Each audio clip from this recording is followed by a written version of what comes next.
No. All right. We are here for another episode of Candid Conversations. How are you today? Let's go live on Facebook as well. What up? Hey. Yes, we are live right now for another episode of Candid Conversations. This one featuring our regular guest, Interp. How you doing? What's up? Oh, wait, hold on. Let me turn this shit on. What's up, cocksuckers? Well, I can't answer that because I don't apply. That doesn't apply to me. All right, click Lakers. I gotta go there. I gotta go there. I mean, can we save that for Hardline? They gonna come out. What's up, cocksucker? Well, I'll be. Do you want this to be candid? Well, this is true. Candid is, however comes across. So yeah. It's been a week. Well, it hasn't been a week since we've seen each other, but it's been a week since this podcast.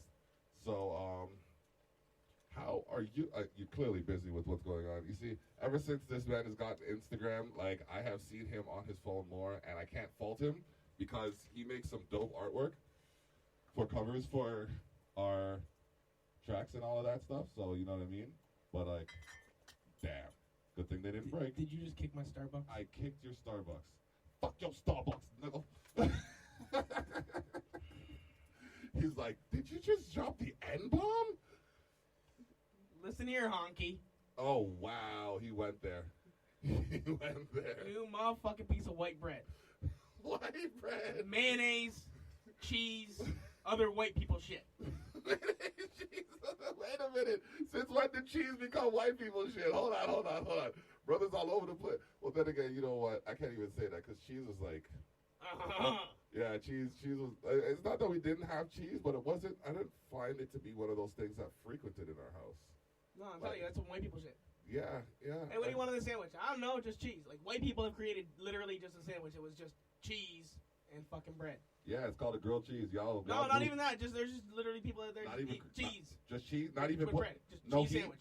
No heat catalyst? No, just cheese sandwich. Not toasted? Not nothing? Just cheese sandwich. Cheese sandwich? Cheese sandwich. Jesus, Murphy, what is this? Someone's like it. Someone's like it. Okay. So it's like when we know it's one thing and we call it something else just to see how you react to it. That's some nigga shit right there. It's like, for example, it's like I'll go to the store and be like, yo, pass me the scallion. She'll look at me like, what the fuck is scallion? Like, that thing right there, son, man. Pass me that green or white thing over there, son. That's an onion. Nah, man, we call that scallion. I think it's a green onion. I think it's a scallion. Pretty sure it's a green onion. I'm pretty sure it's a scallion because that's all I've heard it called my life. Well, you've been misinformed. Like, that isn't the case for most of... since ever. Since ever. That's been the case. And then they wonder why we so ignorant. You gonna tell us the wrong thing and then have us act like we know it. Oh, why not? They told us that all of this was freedom. And, Freedom ain't free, bro. Freedom is not free. I keep getting a little bit of static. But it's all good.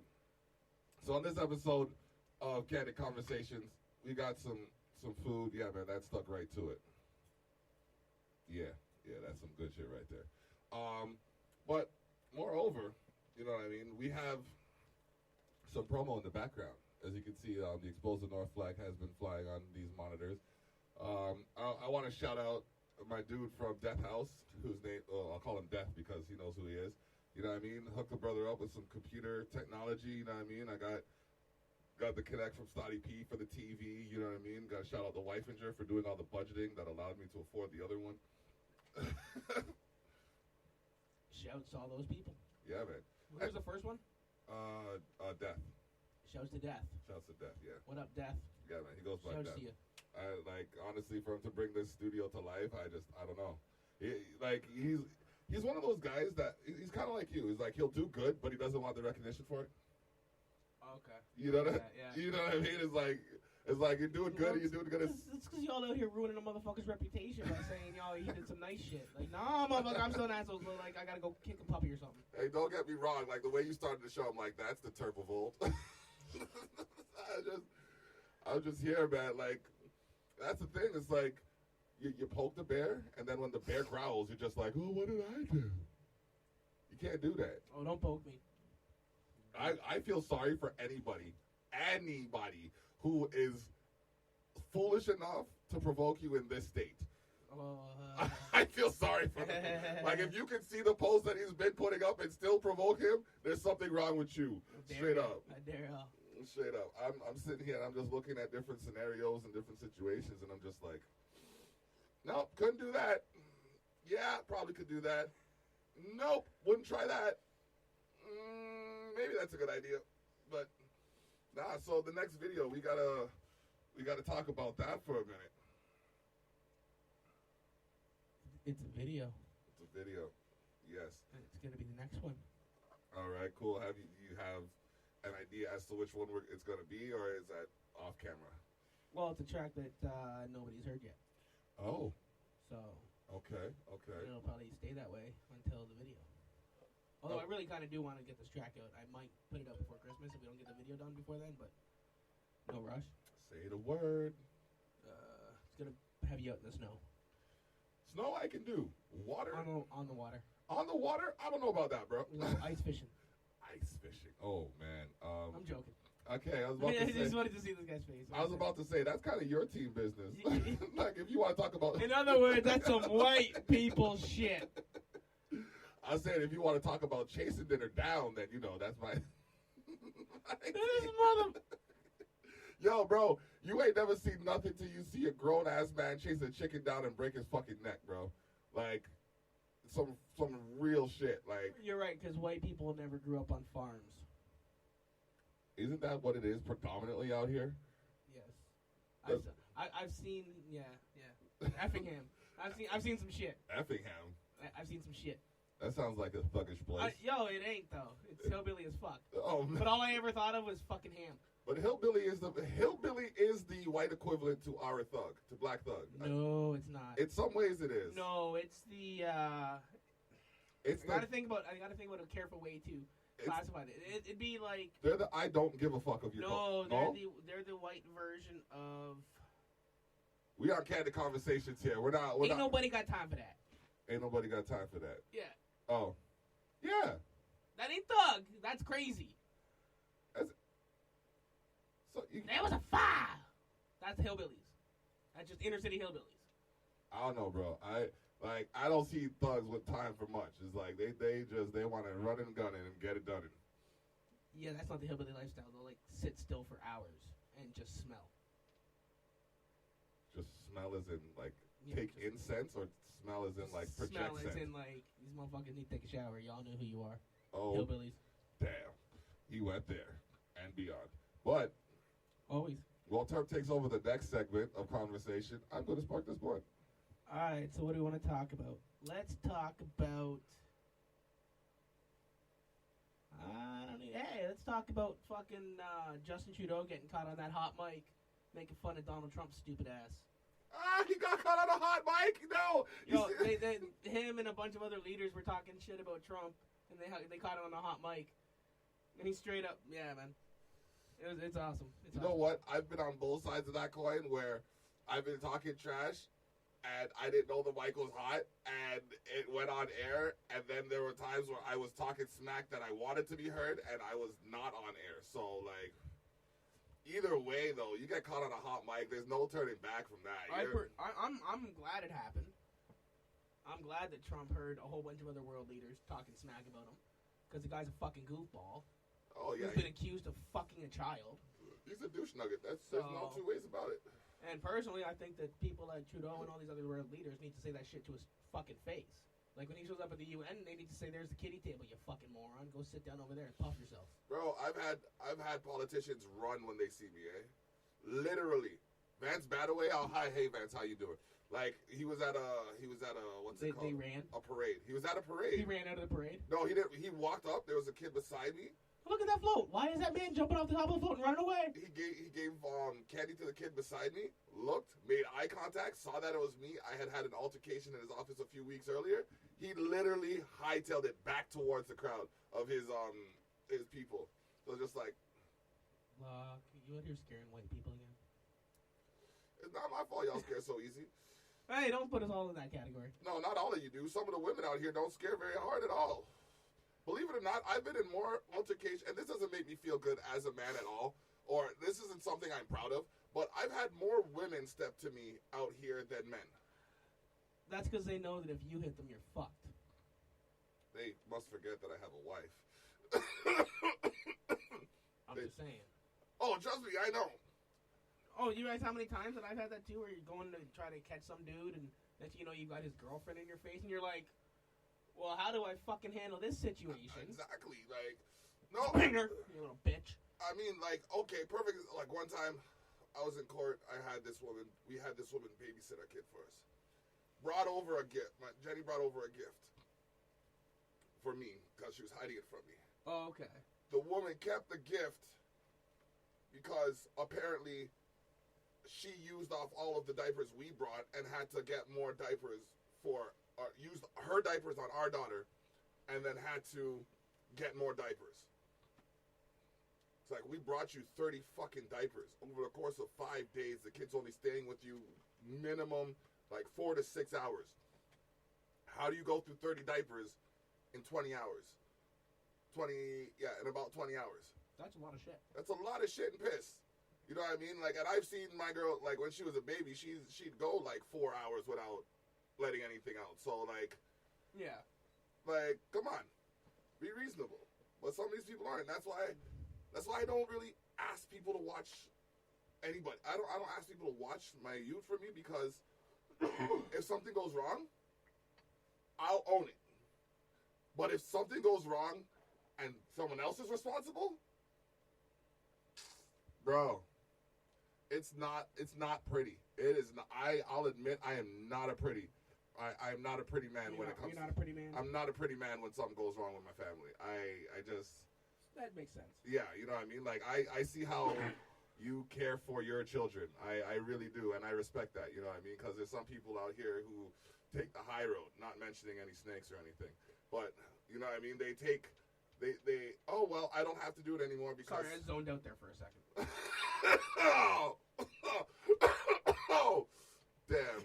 I almost choked. Hi. So, yeah, and that's the thing. Like, when they don't take responsibility for their own, it burns me inside. Let's talk about this for a second. Like, and it's nobody's business about what's happening in our personal lives, unless we put it out there. But for me, to see some of the shit I've seen and go through it, it's like, my nieces and nephews were like my kids before I had kids. Mm-hmm. You know what I mean? They were like practice. I told them that all the time. They're like, why are you? They're like, why are you always around, Uncle? It's like, because you're like practice for when I have mine. Makes sense. So if I break you, I know what not to do with mine. Exactly. I mean, here, catch the saw blade. Oh shit! Don't try that again. Yeah, maybe I shouldn't have had it spitting. Sorry. No. Just thought about parenting here when I mentioned saw blade. Little story from when I was a kid. Okay. My mom married this real douche nugget, but he was all like handsy. He was into like fixing shit. Okay. And one of his favorite places to take me. You know where Empty Bellies is? Yes. You know that plaza there where there used to be on like the far side. There used to be like a place where you go and get saw blades, like a not a lumber yard, but it would be something more for like just a smaller shit, like where you can get like a mill, like a millwright or something. Not a yeah, millwright, something like that, like something where you can just get like carpentry supplies, like a home hardware, but specific for a tool. Yeah, but just for carpentry. Okay. And this motherfucker, would you believe me, bought me a saw blade and told me to use it as a frisbee just by myself in the park. Wow. So as a child, a grown-ass man, my mom's second husband, is the decisions that were made in my life, thought that it would be cool to give me a saw blade and say, play fetch. You know, I thought it was funny when I said take my CDs double as frisbees, but as I'm picturing a child throwing a saw blade, I'm wondering if you're like aiming for trees and shit. I was trying to get the trees. Yeah, that's the first thing I could picture. You know what the worst part about it is? What? I threw it one time really far into the woods and I don't know where it went. Oh fuck! So I hope to hell it didn't get stuck in somebody. It didn't get stuck in somebody. Imagine that, you just go for a calm ass walk, next thing you know the person you walk with has a saw blade in their forehead. What the fuck? Yeah. Oh yeah, I just whipped it right into the woods. I missed a tree, whipped it right into the woods, and I was just like, kind of walked away from the situation. It wasn't me. I had a couple boomerangs too back in the day. I got a boomerang for my boy. He went to Australia. Okay, I had three. I have a couple now, but they're not authentic. But I had like a couple authentic ones that could actually work and shit like that. Yeah. They don't come back when you throw them through a window. Fuck. Because the traction decreases based on the impact or the point of impact. Yeah, I know. Okay. I'm just saying. So for all y'all out there who have a boomerang, if you throw them through somebody's plate glass window at the front of their house, that's probably not. You ain't getting it back. You ain't getting that back, like, no. Oh, and don't throw it on public streets because you'll throw it here and it'll come back like 20 feet to the left, and sometimes people park cars there. Yikes. Yeah, you gotta move for that. You gotta anticipate that movement. I think that's one cool thing to do though, like a boomerang, like yo-yos. Yo-yos were definitely. I used to fuck with yo-yos hardcore, bro. Put that shit to sleep. I used to be able to walk the dog all the way to like the bus stop. Oh my goodness! Wow, I could walk it, but then it would come up and snap on my hand. Which one was I good with? I was good with the pendulum. I could. Okay, with the triangle and just have that dangling. Yo, bro, I'm showing you. It's just. I still have a yo-yo actually. Like I probably have like 20. Traditional wooden yo-yo. I had a wooden one with the metal sprocket in the middle. It's all one piece. Okay. I forget where it was made. It was made somewhere. My grandparents bought it back. But the thing was huge. Like, it was a real one. Like, huge. Yeah, like that thing. Like, yeah. In Jamaica, I remember when I went down there, I made a yo-yo out of. Well, they made a yo-yo out of this. I don't even know what it was called, but it was like this. Speaking of yo-yos, ill records. Out of this. Don't expect me to defend y'all when you throw me under the bus. Anyways, so it's like these two, like they're almost like nutshells, and then you poke a hole in them, and then you join them together with a screw, and then you just wind the string around it. And yeah, man, it was definitely an interesting thing. You know what I mean? Back in the day, like toys didn't light up. They didn't. Bro, I had some dangerous toys back in the day. I had a slingshot, an actual shot metal barbs like this. I think I used to make airplanes and put pins in them. Oh, those little things you can snap and Not shit. even a snap. Yo, I put thumbtacks in those. Oh, those ones. Snap and then they stick in people. Mm-hmm. I think I might have been responsible for my first suspension ever from school. Actually, I know a man who actually threw a dart into a chick's ass. Worst part about it is, did she like it? I don't know. He's from Ghana. I knew him from like grade 4. He came up and he's like, "I am King Biz," and ever since then I called him King Biz because like he believes himself so much. Yo, shout out to King Biz. He's got his clothing store in the Warden Flea Market. Check it out. And but never play darts with him apparently. Ever, especially in geography class. But she was talking. I think she was talking mess about him, and then he just said yeah, and just threw the dart, and it just licked her in her leg, and it just like. I've done some brutal shit too when I was growing up. I don't know, statute of limitations. I probably scarred a few people more than like emotional. I scarred people more emotionally than physically. Oh, my damage was. Oh, I don't know. I had actually this one kid, and he was a very depressed young man. Okay. And one day, me and another buddy of ours, he was my buddy's cousin. Okay. But I made him a bet that in a month I could have him wanting to kill himself. Yikes. Like, just pure, like, emotional abuse. And he took the bet. And, bro, by the end of it, man, I had his mom calling me and all this shit. He was suicidal and shit, wanting to jump off his building. So I had to cancel the bet. I'm like... I think I still forced him to give me the money, though. I don't know what to say about this. Like, I was evil. If you try to redeem yourself on the dark side of the scale, then congratulations, bro. You just catapulted. Oh, bro, the things that I did to this guy. Although, hold on, wait. Can we just clear the air here? Because that same motherfucker, it turns out, apparently did some shit to some kids later on in life. So I kind of wish that I had just got him to kill himself. Well, how do you know it wasn't the psychological trauma you created that led to that? I'd hope to God it wouldn't be the case, but hoping to God doesn't help in a situation involving I just told him that nobody loved him every day, and that he would never amount to anything. I didn't tell him what to do with his life. He could have sought that love from those who. He could have just not listened to me, been stronger like that. Or you could have not said it. I wanted to win the bet. You ever make a bet that you want to lose? Who says I want to lose a bet? Not I was committed, anybody. motherfucker. See, part of me thought I'm wrong, but the other part of me thought That part I of gotta you win. was right. The other part of you was definitely egotistical. I had to win. And I did. I don't know what to say, ladies and gentlemen. This is Candid I was only like Conversations with 19, Interp. so that was Only like 19. I was just on the cusp of adulthood. that was a long time ago. That was like 15, 16 years ago. I was on the cusp of adulthood as I was deteriorating the integrity of an individual's psychology. Oh, 100%. I mean, I put on boxing gloves and beat the shit out of him in the front yard. Oh my gosh. I'd always be able to get him to say he wanted to box, and then we would box, and I would just beat the piss out of him. But he'd always want to box the next day. I never knew why. He was a glutton for punishment, apparently. Yeah. Yes, sir. That was Candid for sure. Don't know where to go from that. I can talk about the bodies that I saw hanging from the Welland train bridge. Yeah, we're trying to entertain the listeners, not Okay. scare the fuck out of them. I can tell you about when I saw the cops drop a body into the water when they were trying to get it out. That was fucking funny as hell. They dropped the body? Bro, they dropped the body straight up in the water. And we knew it was going to happen, all of us on the shore. Me, my buddy Tim, and Pete, we were going up to the train bridge over on the east side there to swim, right? And we were coming up, like, the Prince Charles side to the bridge.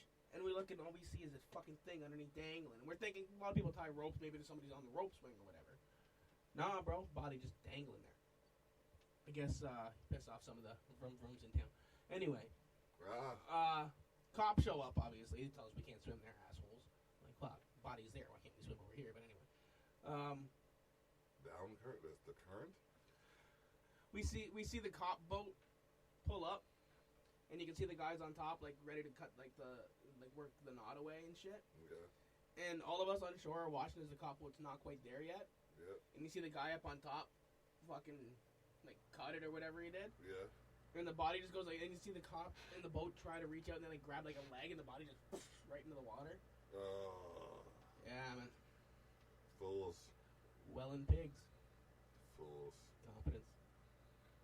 Well, safe to say I haven't had to deal with them recently. You know what I mean? I've seen a lot of them. Their frequency increases when I make political phone calls. Ride starts tomorrow, Niagara. So don't drink and drive. I mean, it's cool tonight still to drink and drive. Get plastered and drive. But No, don't do that. That's just no. Oh, okay. I guess we're not allowed to condone that here. No drinking and driving. I don't condone it as part of the reason why. All right, so you hear that? The rules are no drinking. drinking and driving. So only take your shots at the stop signs, stop lights, anytime when you're not currently driving. Or not drinking at all while you're operating a motor vehicle would be smart. Killjoy. Oh, Killjoy. Oh, instead of Killjoy, let's kill a lot of people. I'm gonna drive around with liquor in my system because I don't know any better, and then they're gonna hit people, and then it's gonna fuck their lives up. All because I heard it on some podcast. Not mine, motherfucker. Not mine. All right, fine. Drink, don't drive. Organize a ride. Do what you gotta do to get to where you gotta be.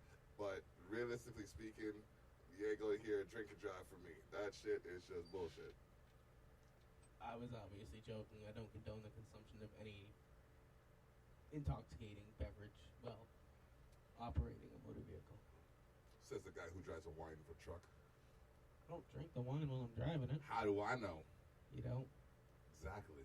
See the bags under these eyes? Isn't that from the weed? You think so? Oh man, this is Candid Conversations, ladies and gentlemen. We're just here chopping it up, you know what I mean? Feel free to send your 2 cents or spend your 2 cents in the comment. I'll try to read it. I have to squint. But we do have 5 shows total. 5 shows or 5 podcasts that we do. The next podcast you will find us on is Hardline with Interp and Dablock. That's on Fridays? Yes. At approximately 6 to 7 o'clock we start? Yep. We run on store time here. You see it? So, yeah. Then we got the Tyrell Effect. That's on Saturdays. Usually starts at 12:30. But depending on the guest and where they're coming from, we adjust the time accordingly. And then we got Tough Talks with Tilly and Dablock. Tough Talks hasn't happened this week because it just hasn't happened. Yeah, it hasn't happened at all. We've had a few scheduling conflicts, and then few schedule changes with created schedule conflicts, and then it just didn't happen. So too many damn people running on stoner time. I guess. And then we have Daddy-Daughter Time on Monday.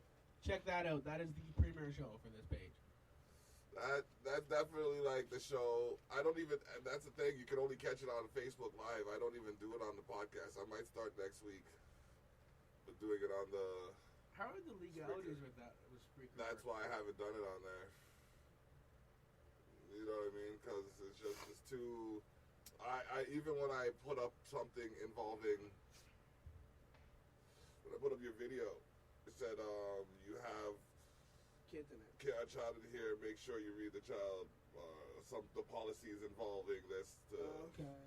Yeah, it was just like, what the fuck, yo? It's like it's his kid. You know what I mean? Like, why do I gotta get permission to show him holding his kid? What the fuck? Yeah. So. I renege my permission block. Well, it's too late because it's already up. It is. That is a dumbass thing though. Like, I made this video. Obviously, I condone the use of everything in it. Bruh. Like, I'm in the video. I'm there in the scene. Bruh, if they were to do the facial recognition shit, they'd see this bone structure is similar. Like, what the fuck? Anyways, that's the thing. Like, I find. And sorry for this. Here we go. Yeah, here we go. Here we go. Yeah, bro, we're about to go. Why the fuck are you telling me who the fuck I can show shit to? First of all, you wouldn't exist if you didn't want to know so much about our goddamn lives. And then when you find out about our lives, you're going to say we're going to restrict what we tell about your lives to a limited group of people. I'm talking to social media. To a limited number of people that we approve. Who the fuck are you? If 350 people are on my page, 350 people should be able to see my shit. Not 35, not 3.5, 300 and motherfucking 50. Every goddamn one of them. What is your problem? Why are these algorithms interfering with my capacity to market myself and project and promote who the hell I can be? This is a problem for me. Facts. But it's because you don't have a right to social media. The last thing you want to tell a brother is they don't have a right. No, but I don't have a right to it either. I don't give a fuck. Okay. You already said it to me. You don't That's a problem right there. You done said it to me. You don't have the... Fuck, like, that's the only word to use for it, because that's literally what it is. I know. You don't have the guaranteed accessibility you want to social media platforms because they are still private companies. This is where socialism would help. Because then it would force these platforms to eliminate censorship. Well, I don't know if you want to eliminate censorship. Because then they would become public, and then therefore you would have the right to all access. Yeah, but there's a censorship that should be put in place because there's some people who are doing some things that just shouldn't be seen. Well, here's the thing. Excuse me. If you don't have censorship, those people are outed a lot quicker, and they can get punched in the teeth for doing their ignorant shit. Oh well, you put it that way. Why did you just say that, man? Saying words and like here's the thing. Like everyone's all like, "Oh, censor Nazis." No, let them wear that shit on their foreheads, because then we know that they're motherfucking Nazis. And chances are, someone's gonna realize that it's always okay to punch a Nazi. I agree with punching Nazis. Punching Nazis is always acceptable. It's always acceptable to punch a Nazi. Always. So therefore, if they want to out themselves on social media and shit, I don't know anybody other than a Nazi that would disagree. No, exactly. Like everyone's all like, "Oh, what? You don't want Nazis to have rights?" No, I want them to have less rights than a fucking carpet. Like, I'm allowed to step on you. You a Nazi. Yeah, bro. So when it comes to censorship, I'm totally against censorship. Let everyone say their stupid shit that they want, because it outs them, and then you can deal with them. If you censor shit, then they stay in the shadows. Like, look at the last couple of years with all this right-wing bullshit and all the racism that's just randomly fucking spewing out of nowhere like a fucking volcano went off, bro. And it's because they all spent their years in the shadows. And now, once they got fucking moron over there in the States elected, they thought, oh, well, we can say fuck people of other races now. And they all came out at once. Yeah, that didn't work out too well for a minute. Well, it's still working, bro. They're still in power. The right-wing ideology when it comes to bigotry is alive and well. But they are getting punched in the face a lot. Not interfering with my life, personally. And that's because censorship around that issue, like, everyone's all defending, like the Nazis. Like, oh, let them speak, let them speak. Okay, let them speak, like I said. But then don't be surprised when there's 20 dudes outside of where you spoke that are going to kick your teeth in. Like, freedom of speech doesn't mean freedom from repercussions. Y'all gotta remember that. A lot of people don't. People think, oh no, I can say anything I want. Yeah, you can, and I'm allowed to have any goddamn opinion about it that I want. Mm-hmm. So, oh, fucking, yeah. I don't know. I gotta stop or I'll go off on that one all day. I don't want to see how long he was gonna go. That cigarette's burning hard. That's just burning like incense in your hand, bro. But yeah, no, I hear what you're saying. Fuck aunties. My great granddaddy bombed y'all. And that's some Terp. I'm trying to get these crunches out of my mouth so we can continue talking on Candid Conversations. This day brought to you by Distinct Coalition and Expose the North. See, I still have stuff to clean out of my teeth. I do pounced on that pause like a fucking lion with paws. Pause. So long, pause. Sunny toots. Stupid fucking commercials. So, you ever get a commercial stuck in your head? No. Well, when I was younger, I don't really watch much TV. Like, a lot of the shit I watch is no commercials in it. Okay. I get songs stuck in my head all the time, though, and it fucking irritating. Especially when it's a song you don't like, but you just happen to, like, walk by somewhere that's playing it. Like, especially this time of year. Like, like, fuck Christmas music, man. Like, December 15th. Give y'all 10 fucking days and then stop that shit. Nah, I don't want to go into Avondale and then walk out humming All I Want for Christmas. All December. Like, y'all, no. Until the 25th. No. Fuck around and play it till January 3rd. No. See, now that's overstepping. You can't just let that shit bleed into a new year. I'm gonna fuck around and play that shit till January 3rd. That's like saying people got a birthday month. And? No, you don't got a birthday month. You got a birthday. I take a birthday week. I get to. It's, oh my gosh. Bro, it's just, the 22nd is the birthday. The 27th is the anniversary. So we just take the whole week. Yeah, man. It's necessary. See, I don't even take my birthday off of work. I don't know how you do that. My birthday falls on a Monday, Tuesday, Wednesday, Thursday, or Friday. I gotta work. Could have just said weekday. And yes, but I'm trying to fill in time for the show. This is also true. And no, sorry. Do you at least try to milk it with this, like, from corporate society? Do you go places where they have free stuff and get that shit, or do you just like? No, because I hate when people sing. So if I have to go somewhere and like they're gonna clap and sing my fucking name and shit, like even my family stopped doing that years ago. Like we'll go to places like the Mandarin or something for my birthday. It's like don't even fucking tell them. Like do not, no. You're lucky I don't remember when your motherfucking birthday. There better not be no clapping, no little fucking hats coming out. We go singing. We go to Jackasses, bro. Like, fuck that. Jackasses or David Busters. Fuck that. Fuck. I don't care if it comes with a free fucking ice cream that's got brownies on top and fudge and shit. No. Yeah, bro. Sing at the guy next to me. I'll tell you it's his birthday. I'll go for a smoke. Straight up, I'll go out for a smoke if I see fucking people. Like if the meal's done and I know I ain't paying for that shit, I'm gonna go for a smoke till y'all done. I'm gonna have them sneak up on you outside and shit. Bro, I'll be on the other side of the fucking parking lot. Like, yo, where's Terp? Yo, he's already sitting in the van listening to tunes. Oh, shit. What the fuck? Yo, it's hot boxes of motherfucker in there. Oh, my gosh. That's great. Oh. Nah, bro, I don't like that shit. Okay. wow, like, why do people not like? When did the time come when people didn't like celebrating themselves? I don't know. Like, I will, like, for me on my birthday, bro, I go out and I'm fucking giving out gifts. Like, sometimes it's CDs, sometimes it's like advertising stuff. Like, I just get irritated at the cheerfulness of it. Like, why y'all so happy that it's my birthday when really all the birthday is a 9-month anniversary when your parents banged? because you're celebrating your person, your accomplishments, what you've achieved. What the fuck accomplishment? What the fuck did you accomplish by being born? You're the fastest nut in the sack?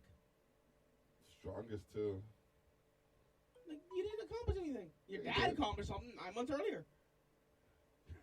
I think there's a lot more to it than that, but if you want to... Straight up, though, that's...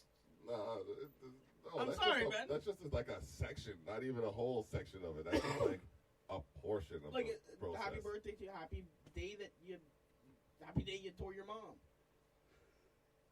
See, that's kind of valid in my case. I was 10 pounds, but you know. You were 10 pounds? Yeah, bro. You're evil.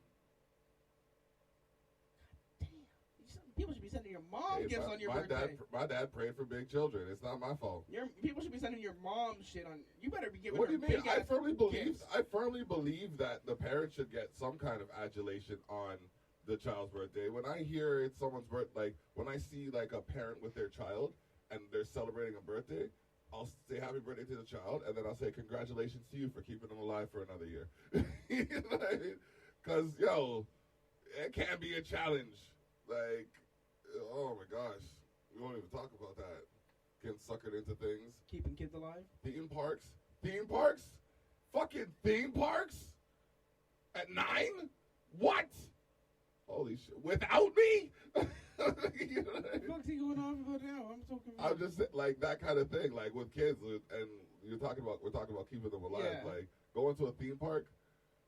Bro, I don't want to tell you what I was doing growing up. Like, I'm surprised I lived. I probably shouldn't have. Yeah, some of the stuff I did growing up probably was over the top. Like, there's this one hill by where my parents used to live, and it's like a steep hill, and I've gone down that thing on everything with wheels. Yeah, we had a hill in Ohio called Cannon Hill that was like that. Yeah. And it was like long and steep and windy. Yeah, and in the woods, so it was nothing but blind turns. Okay, nah, this was like a street, a legit street. Oh no, this is a country road. No, this is like a country road. This is like you little motherfuckers shouldn't be playing right there because someone could turn the corner and hit one of you.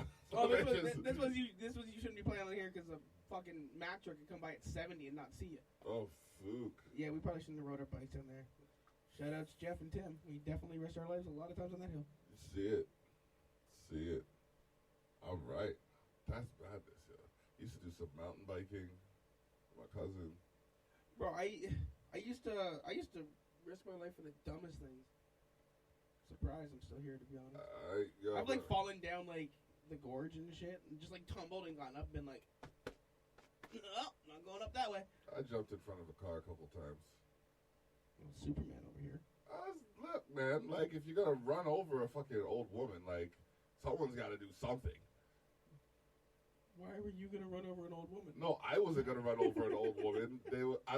I was going home and I saw an old woman crossing the road, an elderly lady crossing the road. Okay. But she was crossing the road against the light, and the cars were moving. So I kind of Darwinism.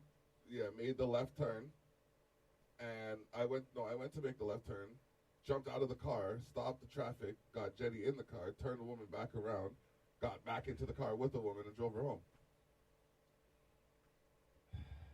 Yeah. Ghetto superhero. You were right. That instrumental fit me perfect. Nice, man.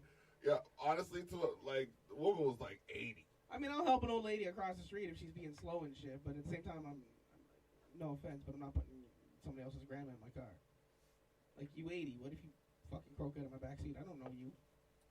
Yo. I don't know who to call. Ghostbusters. Nah, you call 911. What if she in my car and she ain't quite gotten her address out yet and she... Like, goddamn, now I'm stuck driving around in circles with this fucking... I don't even know where to drop you, which front yard to drop you off in. I'm gonna start calling you Bad News Bassetti, yo. Where are you getting these suppositions? It's always possible. It is a possibility, but it doesn't mean it's gonna be a likeliness. 50-50 chance every person that gets in your car survives the trip. Anybody can have a heart attack at any time. It's a higher than 50-50 chance. Anybody can have a heart attack. I can technically have a heart attack right now. Like somebody died on my show. What are the chances of that? Technically 50-50 on whether or not you're going to live the next minute. Thankfully, they'll see it online, so I know that all bases are covered. Just so you know, when I got here, Block gave me the dopest tea, but he said only I could have some. Just this big cup of, like, lemon tea. Kind of tasted a little medicated, though. Y'all gonna have to find remnants and residue of such a thing. All that's going through his head right now is if this motherfucker actually has a medical episode on this show, I'm going to kill him again. I mean, if he survives that medical episode, I'm telling you, we're going to have a problem. But yeah, oh my gosh. Candid conversations where controversy creates conversation. Oh, man. Ain't that the point of it? That's the whole point. Okay, so, yeah, I'm trying to figure out the best way to, like, I have so much to do, and I have to prioritize everything. Like, I don't have any videos right now, but every day I said I've tried to commit to making a beat. I've committed to making a beat, whether or not I've made it. I still have a little bit of work to do on some. Like, I've made the pattern, but I haven't sequenced it. Oh, okay. So you hear the whole thing, but, like, I have to... There's no hook drop off. Yeah. Yeah, no drops or anything like that. I got to do that. But then, the one video that I've done, I can't release yet. Didn't expect the negative feedback I got back from the other video, but I guess I just have to make a redemption video. So the next video, we're going to have to be on point for snow. Can it be filmed anywhere kind of video? Or Nope. No? Oh, yeah. You have to go to that one plot. Yep. Okay. You see, I remember you talking about it, but then, like, it's like, you ever walk into fog? Yep. And then come out the other side, it's just like, yeah, that's what it is. So, okay, I see you on that one. Alright, bet. Have the equipment and everything, so... Yeah, there's a lot going on. On December 13th, I will be performing at Lux Nightclub in the Drop the Mic Niagara competition. Who else is performing that? Samantha Wilson. I believe a few other individuals. Anybody that we would know of? I want to say Mike Martin, a.k.a. Tino. Okay, nope. Who else? Okay, and then there's Dylan Weber, a.k.a. Don Dubs. That motherfucker. I see. Well. Interesting. Yeah, there's a few other people. I don't have the list off the top of my head right now. Are you gonna have any fresh words that week? Maybe.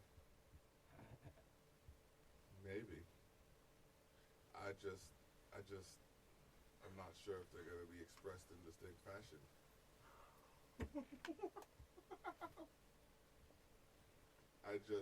Making me laugh at the most inopportune time. At least you weren't drinking. Facts. You know what I mean? We have a rule, bro. Like if you're drinking something and someone goes to make a joke, you gotta cut that joke off until that drink is swallowed, because I'm not catching spray from nothing. You know what I mean? Just shorts out the entire studio. Oh. Y'all just see everything just go black. I must have some good karma coming my way, though. I have an outlet. No, not an outlet. I have a power bar that I lent to a DJ that came to hold it down for me a couple of times. And I'm trying to get it back so I can set up the other side of the studio. But I just can't seem to cross paths. Oh. Yeah, so. That sucks. Yeah. But like I said, he's come through before, and he could probably use it. Yeah. He's probably using it in his pursuits right now. So, if I could do something else. it's just for me, like, I don't mind doing something of benefit to another. It's just I appreciate the information. Like, okay, I need to use this. Do you mind if I have it? You know, you have an extra one, whatever the case may be.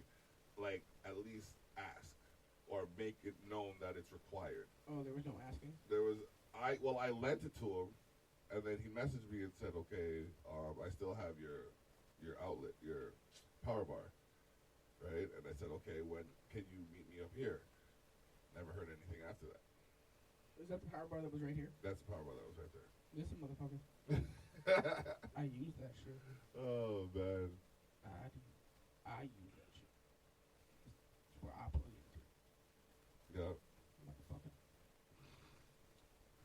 So, well, like I said, it's something that I've just let go, you know what I mean? And then it's a matter of I'll just find a different one and replace it kind of thing. I'm not petty like that. To be fair, you can get a power bar for like $4. Yeah, but it was like a power bar with a timer on it. It was like a $40 power bar. How you gonna let this man take your $40 shit? That's what I'm saying. I must have some good karma coming Like my way. when it was like a $4 power bar, I was just like, alright, I can understand why it's not worth your time. Yo, you owe this motherfucker a half quarter plus $10 or a power bar. I like the conversion. That's the way I see it. No, man, I ain't arguing with that. But yeah, we just kicking it. It's like 45 minutes in. Feels like so much longer tonight. Yeah, it's been. Well, we're at the midway point of the week. Yeah. We were just in the studio yesterday. Yeah, that's true. Yeah. So. I had to work. I had to go to Toronto, so I didn't really drop anything. I didn't really have many phone calls to make. I drove to check on a stock. I bought another stock. By stock, I mean scratch ticket. Bro. It's a medium risk, medium yield investment, bro. All right, here, how about this? Okay. Every week, Mm-hmm. you come up to me and give me $5. And then I might or I might not give you some more money. Some weeks, I'll walk away with your $5. Other weeks, I might just hand you your $5 back and say you can give this back to me again and try again. And some weeks, I might hand you a 20. I see where you're going with this. And how the fuck am I supposed to know the potential of that? Hold on. You don't. Hold on, he says. He goes, hold on. But I'm just saying. Oh, Fucking hold me up. I can use that $5 a week. What up? You see, what I tried to start something like a partner draw. And for those of you who I thought he was about to say you tried to start a lottery. He was going to say, yo, bro, there's several laws against that. Yeah. I tried to start a partner draw, which is like, but then again, like, it's so hard to deal with people and money. So hard, where, like, everybody puts in X number of dollars every week or every month. And then it goes to each individual in rotation. So, like, 1 month, this dude will get $100. Next month, the next dude will get $100. Yeah. So 5 people put in $20 each. Sounds great every 5 months when you're the one getting $100. But make it every week then. But it sucks when you're the one giving money without getting it. But you know you're eventually going to get it. Yeah. I guess. I just keep my money now. You can. Because here's the thing. If, say, 5 people are in, every 5 weeks, I'll put in $20 a week. Every 5 weeks, I get $100. Yeah. Or I just take my own $20, put it on the shelf every week, and at the end of 5 weeks, I just have that $100. But that's what it's teaching. Some people don't know that. So how about I just eliminate the middleman and just keep my $100? Because you're trying to generate, circulate revenue.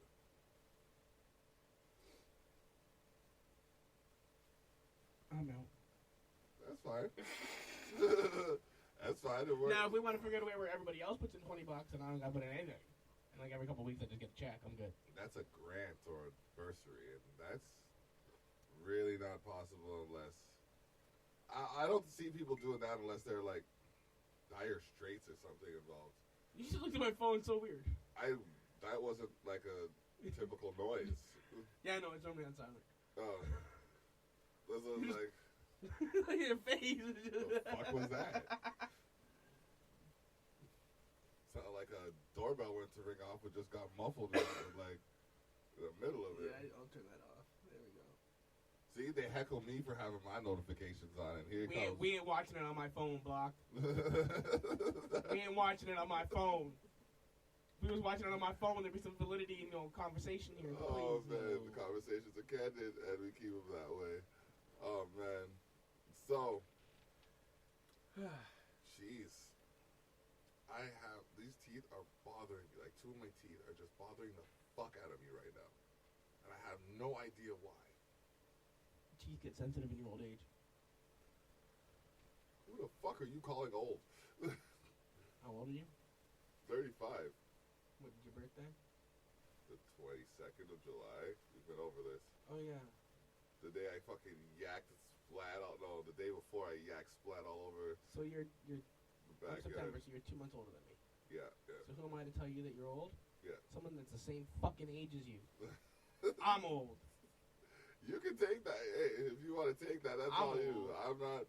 I don't feel old. I don't think old. I don't act old. I act like. Statistically, 1/3 of our lives is over. Why you got to bring statistics into this shit? Well, What place does statistics have into a conversation with this 35, nature? 70. You gonna live? You gonna live to 105? The only way a third of your life isn't over is if you're gonna make it past 105. 105. We are middle age. That's remarkable. I don't have any limits set on my personal life. So. I'm giving myself to like 60. Yeah, you live a little bit more reckless than I do. Just a little. Smidge. I'm probably at like half of my life. I'd say at least a quarter. So I'm cool with. I don't know. Like I said, a third of the average human being by the time they're our age, a third of your life is gone. At least. Well, there's another morbid thought. Aren't I just a bag of cheer? Oh. Merry Christmas, y'all. Wait, sorry. Hold on. Happy holidays. Merry Christmas, Hanukkah, Kwanzaa. Sometimes, let's talk about that. What? About the the Christmas, holiday. Hanukkah, Kwanzaa? Yeah, and I find myself now. I grew up celebrating Christmas, saying Merry Christmas, Happy Holidays, both, right? Just regular. It was normal. Now, over the last, 10 years, they act like there's this war against Christmas. Mm-hmm. Now, I personally find myself going out of my way now to say Happy Holidays just to irritate people. But only because people go out of their way to say Merry Christmas just thinking that it's going to irritate people. But I don't know anybody who's actually offended by Merry Christmas. I don't either. I've never actually met somebody offended by Merry Christmas, but I've met a lot of people who actually get mad at me. I had one guy when I was at work. I said, Happy Holidays? Mm-hmm. And he looked right at me, dead square in the eyes, and he said, no, we say Merry Christmas. And I looked right at him and I said, I forget what I said. It was something along the lines of, me being Jewish. Joe made a joke, right? Yeah. Wow. I was just like, Happy Hanukkah, and then I walked away. Oh, man. But you just prove a point, right? Like, why the fuck you... Yeah. Motherfucker, I'm saying Happy Holiday. Take it. They're words, people, they're words. There are actions being taken against the integrity of humanity as we speak, and y'all ain't doing a motherfucking thing. But you're gonna sit here and bitch and moan and gripe and complain and chew and stew over some motherfucking words. Baby, it's cold outside. Get the fuck indoors then, ho. Bro, can we just break down the truth about that song? It is kind of rapey. It is. She's like, I really kind of want to go before the storm sets in. And he's all like, how about you don't? And she's all like, no, I really kind of want to leave. And he's all like, but you're going to die if you do. And she's all like, but what are people going to say? And he's like, fuck what they say. And she's like, I don't know. And he's like, yeah, you do. And that is the song. Wow, he broke that down so smooth. I don't think that's entirely what it goes. But that's the gist of the song. She's like, I want to leave before I get snowed in with this motherfucker. And he's all like, I don't want you to leave. Oh, I got that. I hear what you're saying. She even says, like, I really can't stay. And then he said, baby, it's cold outside. I get that. Like, rapey. Like, you know what, bro? If it's cold outside, why don't you call your woman a calf? Your team. What'd you say? You say my team? My team. All right, but y'all get Michael Jackson. And then y'all took him. No, we don't want him. No, y'all took him. No, man, he tried to join the team, but no, we didn't take him. You definitely took him. Vitiligo brought that motherfucker all the way to your team. No, man. No. Yeah, all the way. Yep. The stress, the cord, wait, all what is that he? shit. Rachel Dolezal? Rachel. He can't say he's white, look white. He can't actually be white. What? Michael Jackson was black. Was. No. Until he died. Until. Now he's plastic. Until. Now he's recyclable. Until. Until the day he died. Until the day he died, he was black. Until. He was black. If you would have run that motherfucker's DNA. I would keep saying until. If you would have run that motherfucker's DNA, it would come out African American. Are we sure? They did not put plastic in his bloodstream. Well, who knows with all the shit he had? Who knows? You know what I mean, though? But I'm just saying. Okay. That motherfucker was black. Until? He became very confused. Until he wasn't. Until he was just a very confused black man. Until he wasn't. He was a very confused black man. No. Like, I can't speak for all black men, but as this black man, I'm not confused about very much. Okay? So, well, Michael Jackson obviously was. Like, things about, like, pigment. No. He was taken. They took him. They're like, we want this one. We didn't want him, bro. Yeah, bro. No. You might not have wanted him, and I don't fault you because, like, you have an in-depth knowledge of certain things. I'm just saying, like, as a general perspective, y'all wanted him. Nah, bro. Bro. Nah, y'all acting like it was white people out there dancing to Billie Jean is Not My Lover.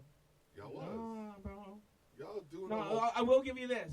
It was goddamn white people shit when that Thriller shit was out. That's some white people shit and a half. Yeah. Fucking dancing like a zombie and shit. And a half, he says, and a half. Like, for real, okay. He threw the half in. Like, that Thriller shit was fucking, that drove white people crazy. Yo. But I'm just saying, he was black. Until he wasn't. Nah, bro. Nah. Yeah. Alright, fine, y'all get OJ. And?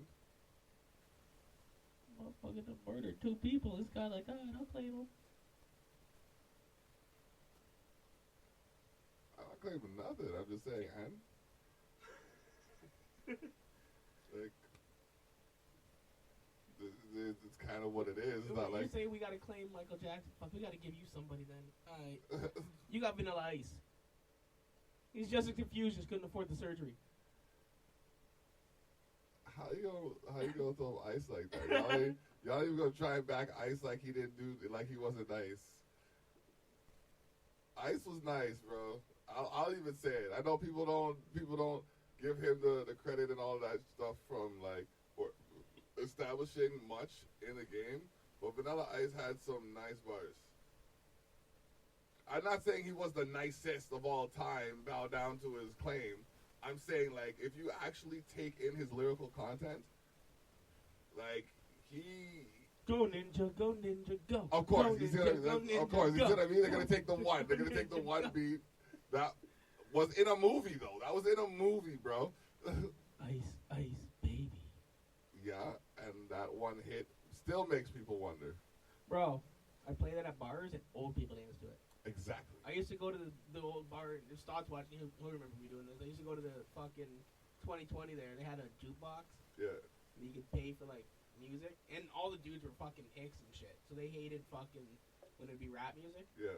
So I'd go in there and I'd play, like, I was hustling at the time, so I just always had money. And I would fucking put, like, an hour's worth of hip-hop music on. But I'd always end it with, like, probably 5, 6 straight of just Ice Ice Baby. Oh, man. And you just always see the old people at the bar just dancing along to it and shit like that. Wow. Yeah, man. That is superb. It was awesome. That is bro. superb. They'd be like, "Oh, we hate this hip hop shit." Then Ice Ice Baby comes on, and next thing you know, all the old dudes fucking. Oh, man. How you know this song? How? Wow. We're at the 1 hour mark of Candid Conversations with our regular guest Interp, What's good? a.k.a. the other side of the coin. Yeah, I'm a little evil. You know what I mean? Like, we don't often agree on... Actually, no, we don't often agree on much, but what we do, like... Can we agree on you rolling a blunt? I guess. Are you going to prepare it? It's okay, I'll keep the crowd entertained while you roll it. Excellent. So while you prepare it, I'll let you know that this episode of Candid Conversations is brought to you in part by Distinct Coalition. Distinct. The coalition on a mission. We also have Expose the North. If you'd like to order we're getting toques, bro. We're getting toques. I'm ordering toques. So if you want to get your toque, I believe I still have to get the price on those. Are you putting names on the toques? Oh, fuck off. I think I might have to now that you mention that. Damn. There's got to be names on the toques. So yeah. We're talking like if the name, the toque itself is $25 with the name on it. I believe it's 30. 35. That's not there, right? Huh? That's good, right? I can add something to it as well. I have rings on my pinky finger, so it makes it a little bit harder for me to do this. That's what she said. What's she doing with her pinky fingers, bruh? Never mind. I don't even think I want to. Never mind. I'm just saying. Never mind. I'm just saying she said some shit. She said some shit. He said, oh my gosh. Oh, Lynn. Yeah. Oh, wait. And. Hold on. Someone's saying something. I believe it's just. Oh. Okay. I'm struggling with this here. Childproof.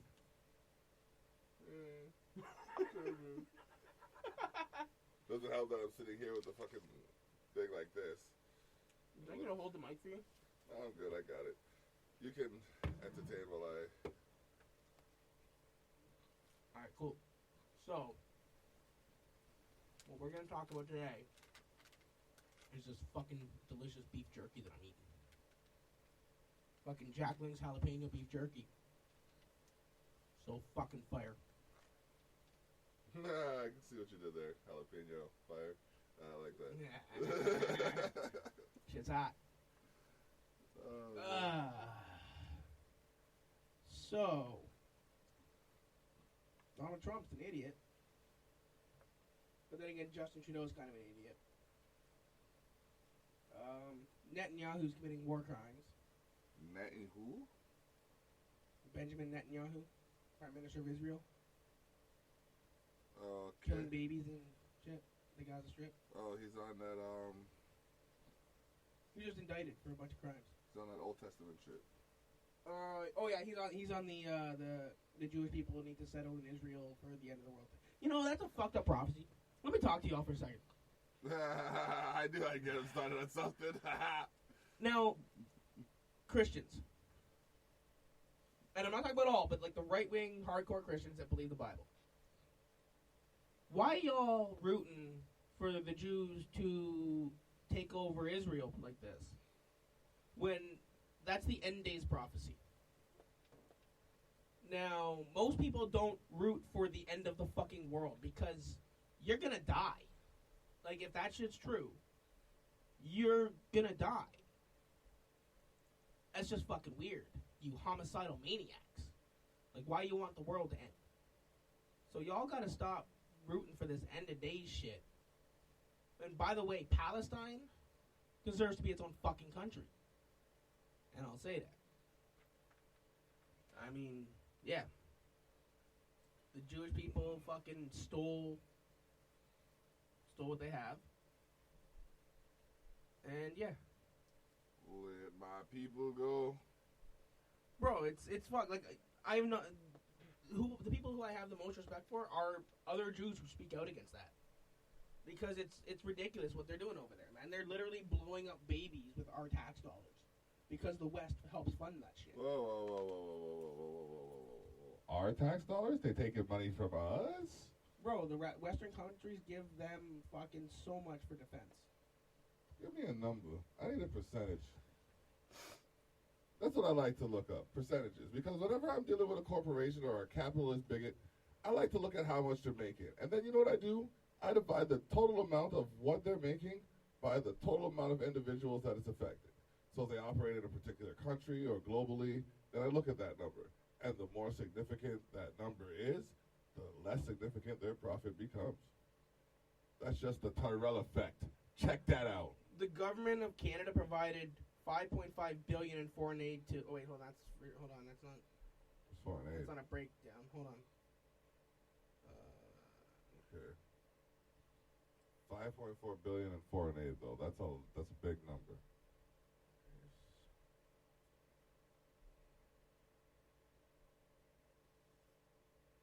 We just checking out some information right quick. Need to find the breakdown here. We're gonna break it down.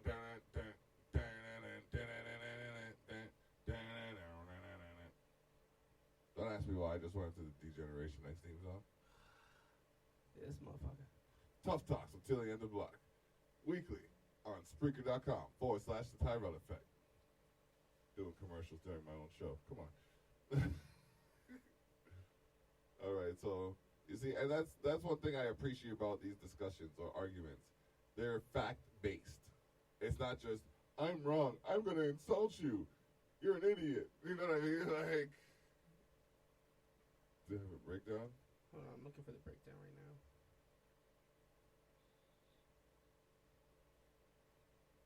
Oh, why download some shit to my phone? I don't want to do that.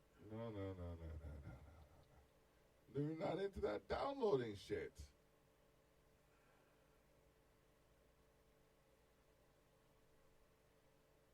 Okay. Breaks it down by continent, not by country. Okay, so what continent gets the most?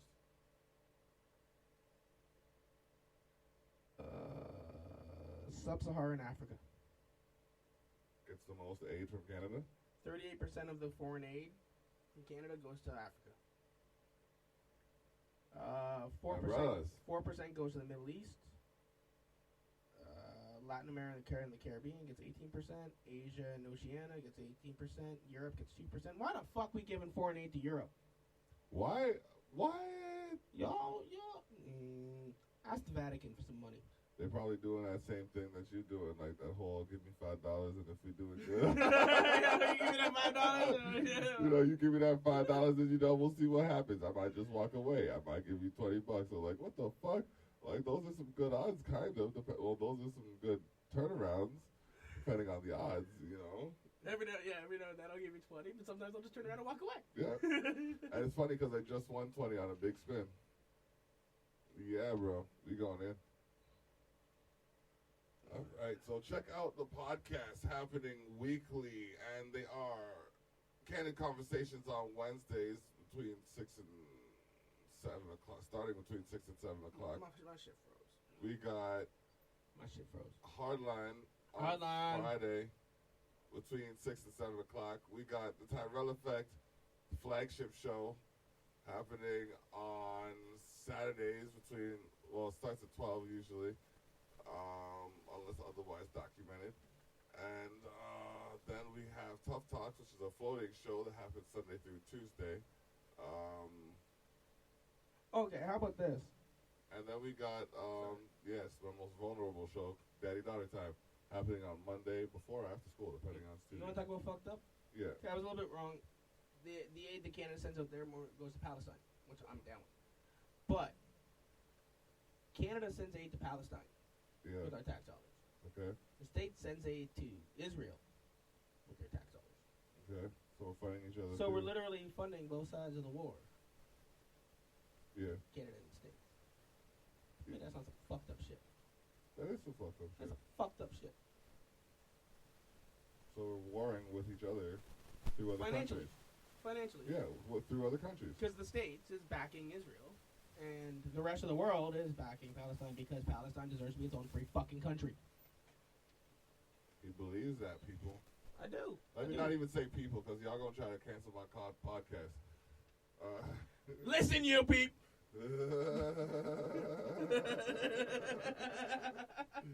Shout outs to DC, Don Cherry, you know what I mean? Oh, man. I don't even know the name of his podcast, but he's doing this thing. He's old and washed up. Nah, bro, he's still as controversial as ever. If anything, like, his senility, like, people might be calling him senile or whatever, but, like, Grandpa needs to go to a home. He needs to keep doing what he's doing as long as it works.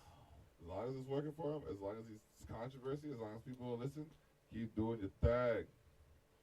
Keep doing your thing. I don't know. He's been crazy since like the 90s to me. Ever since he was on air making fun of French people, I was like, how is this man allowed to do this? The flamingo suit did it for me. Bro, he called French people frogs. Ribbit. You can't do that. I mean, I'm saying that, y'all know what I mean. But you can't say that. Like, you shouldn't say that on national television, but it doesn't mean that billions of people or hundreds of millions of people or thousands of, a lot of people are saying it. I've heard it from more than one person. Bro, but you can't. I'm not saying it's right. I mean, I used to croak at French friends, but at the same time, it's like a joke between friends. You can't do that shit on national air. You can't.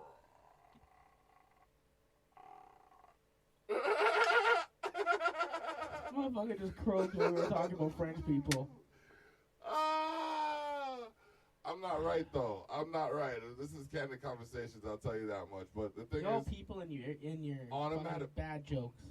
Most people can't even spell onomatopoeia. Why the fuck are you getting offended by it? Huh? Exactly. I just wasn't. I said most people can't even spell onomatopoeia. Why are you getting offended by it? What is it? It's basically words that sound like their meaning. Words that sound like their meaning? I'm not offended by words that sound like their meaning. Some people are. I was just saying that maybe some French people might be offended by being compared to frogs. Historically. I don't doubt that. I don't even know where the origin of that came from. Well, that's what Google's for. Here we go, ladies and gentlemen. Another lesson from Terp. Let's find out the origin of the term frog for French people. We're going to check the Urban Dictionary. No. Just check it. Because our definition might not be that great either.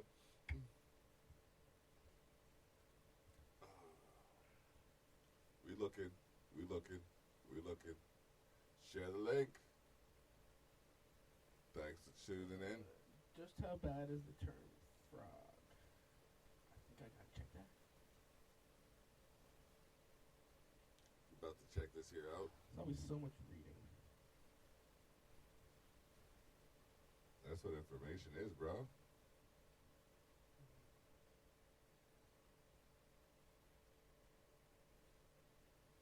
Don't mind the silence. It's Ribbit. golden. Ribbit. Oh, Ribbit. man. Ribbit. See what I said? Ribbit. Ribbit. No, that's terrible. Honestly, we're just pulling legs and poking jest at people. I don't know. It's not really giving me The definition? yeah. Well, Unless I read this giant thing in French, but I don't know how to read French. je ne parle pas français. They don't like it. They just don't like it. They don't like it. Is. And well, every culture has something like a phrase or terminology that sets them off. Oh yeah, for sure. But I don't know what it is for some. I don't know what it is for some teams. Well, I can tell you for Italians, it's off. Without paper. Signifies when they all came over in the rushes and they didn't have any paperwork. Ellis Island. That I know. Yes. That I know. And I can get away with that because of my last name. Posetti. But that's And the motherfucking vowel, bitch. That's something else people need to understand. If you talk about yourself, no one can fault you for saying anything that you've said. Oh no, they can't. Like if I'm here ribbing on fucking Scottish, Irish, fucking Wops, fucking Czechs, you can't tell me to stop because it's my motherfucking blood or my family. And if I happen to chat patois and go on bad because I feel like saying it at the time for me go so, then you just have to understand it's part of my psychology. It's just what it is. I have no idea what he said, but I agree. Exactly. Go on bad. If I just happen to like go off or something like that, then you know what I mean. You have to take that into consideration. And every culture has a reaction to different stimuli. Everybody has their, you know what I mean? Like, every body has a different reaction to different things. And it's almost like propaganda would have you believe that it's a cookie-cutter system. This is how you deal with everybody. You know what I mean? You can't deal with everybody one way. No. Every single person is individual, even twins. Exactly. There's no two people on this planet that are exactly the same. No, snowflakes. You're actually probably more likely to find snowflakes that are exactly the same than two human beings. No, you're not going to find two snowflakes that are the same. Are we using a snow machine? No, we're not using it. We're talking about natural stuff, bro. Oh, billions of snowflakes fall a year. I think that there's got to be one or two overlapping patterns. Never. Never? Every Not single snowflake's been studied that has ever fallen? Not the rate it falls. So you're saying that it's possible? No? So you're saying that just because you've never seen it, it's not possible? You don't see Wi-Fi, but you use it. So it is possible. Don't go there with me. So it is possible. Again, And you see the box. Possible doesn't mean it's likely. And you see the box that creates the Wi-Fi. And you see the signal? Technically, if you were to put on the right kind of glasses, you could. Can you see it with your bare eye? No. Okay, cool. It's a signal. You can't see the signal. You can't see the air from your lungs to the microphone. And you can't see... Depends what's the temperature. Inside the house, motherfucker? With the bills paid? I was going to say, some people don't pay their motherfucking bills. What's the temperature? With the bills paid? Is the window open? No, it's not. It's winter, motherfucker. Winter. You could have just said it's summer. Oh, now it's winter. I'm saying. Oh. Now it's winter. Sometimes I open a window. No, I don't even know what the temperature is right now, but it's decent. Yeah, it wasn't bad today. Yeah. It wasn't bad today. Didn't have any snow on the car, thankfully. I had to go, didn't have to go anywhere, but still had to go outside to clean the snow off the car yesterday. Then I'm like, fuck, I did all that work. I might as well go somewhere. Bro, on days when I don't have to go anywhere, I don't even touch the snow in the car. Like, when we had that fucking ice storm, for the whole morning, I didn't touch it until I, went out a little bit later. Oh, wow. I just sat, I was just like, nope. Fucking, 3 inches of fucking ice on that van, man. Fuck that. You ever see that blanket or that sheet, that thing that they put over the windshield? Like, they close it in the door and they put it over the windshield and they close it in the other door? Yeah. I want to get me one of those. Yeah, get you one of those for when you have 3 inches of ice. Tell me how it works. Oh. Ain't gonna work. You guys know how heavy that ice is? It'll peel off, bro. The ice doesn't just stop being connected to the other ice that's connected to your car. That's attached to your car at the windshield line. Bro. What are you, a fucking professional killjoy? Kinda. Damn. Either way, like I said, it'll still work. Cause all you have to do is turn on the fucking defroster. Yeah. I just have an entire show where I just crush people's hopes and dreams.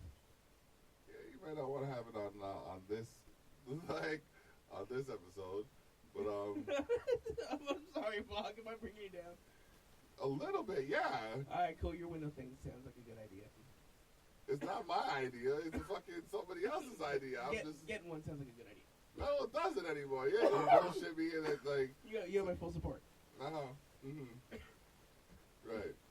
Vlog's now for his last appearance on Candid Conversations. I'm telling you, I'm sitting here just okay, what other acidine thing is he going to spew after I spit out a good idea? 3 inches of ice. There's no 3 inches of motherfucking ice happening out here. That's an exaggeration. Anyways. All right, 2.5. We still talking about ice? Yeah. What the fuck? Yes.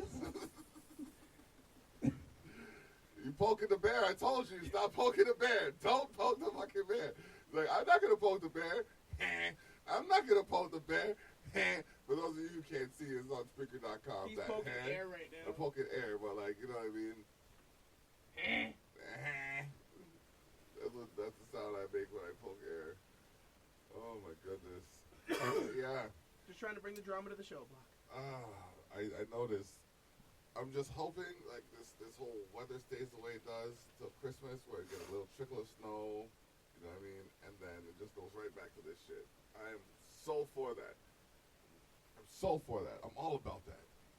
I would like it to just hit like maybe 15 above and just stay there. Oh, that would be all year. That would be primal. That would be primal. Like just right like that. Just boom. But of course, it's fucking Canada, Yeah. fucking Niagara. Hey, honestly, the weather down here is not that bad compared to some of the other areas in the region or the province.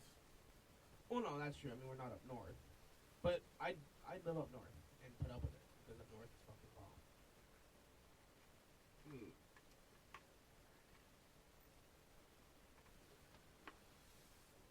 I've been as far as North Bay.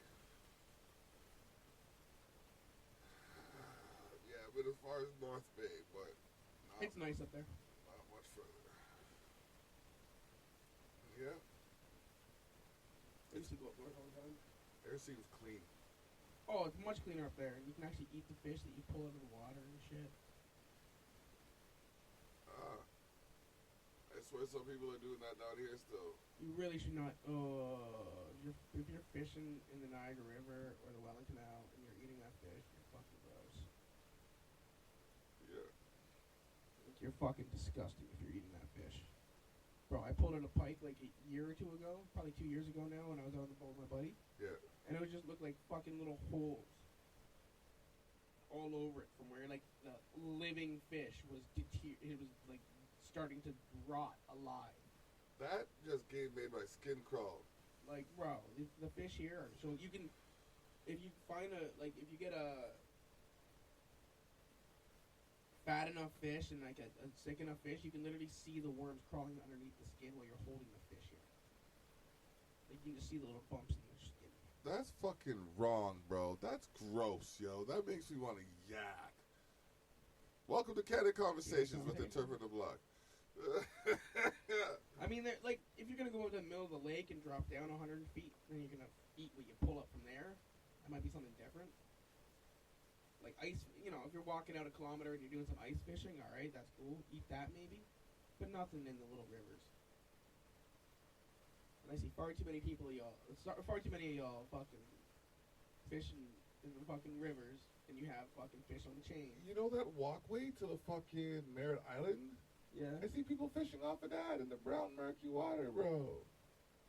Oh, well, I fished there growing up, but then again, growing up, that water wasn't nearly as disgusting. But you just don't keep nothing out of there. Do not. Buckets held buckets and coolers, my dude. They're just keeping all the fish in their buckets and coolers, my dude. Yeah, that's fucking gross. It's fucking gross.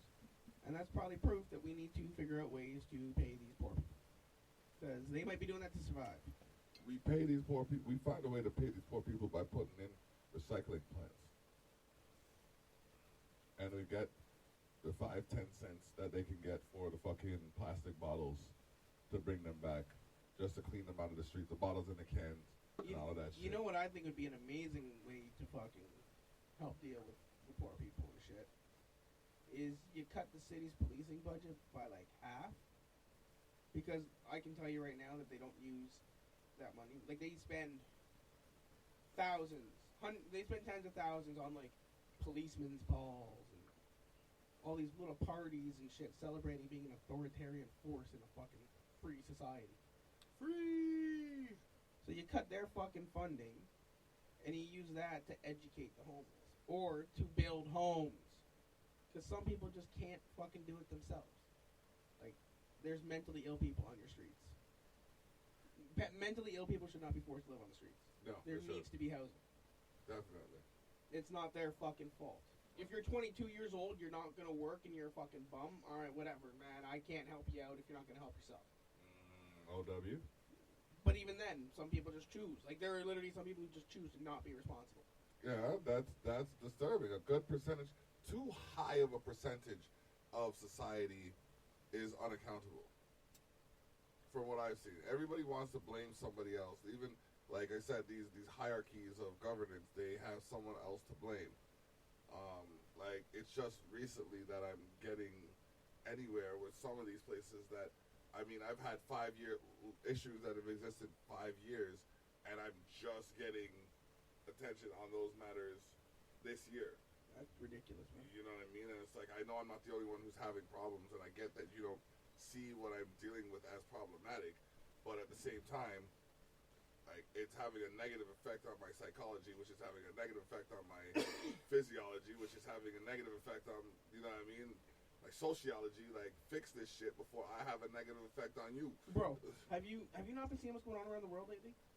All these revolutions and shit going on?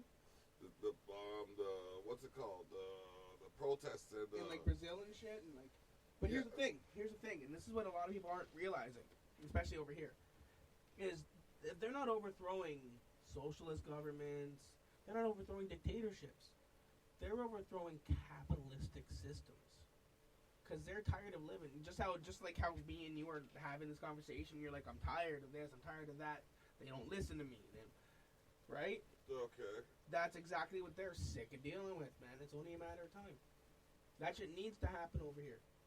Because the only way that you'll get heard is if you prove that you can outnumber them. Well, I remind them, I've proven that I can be as consistent as they are. I've gone at 11 years, I want to say 8 years, minimum 8 years, every week except for maybe 3. I've been on the phone with, like, a governing office. You gotta get in the streets and topple statues, bro. That's the only way they listen. Nah, bro. I didn't have to do that.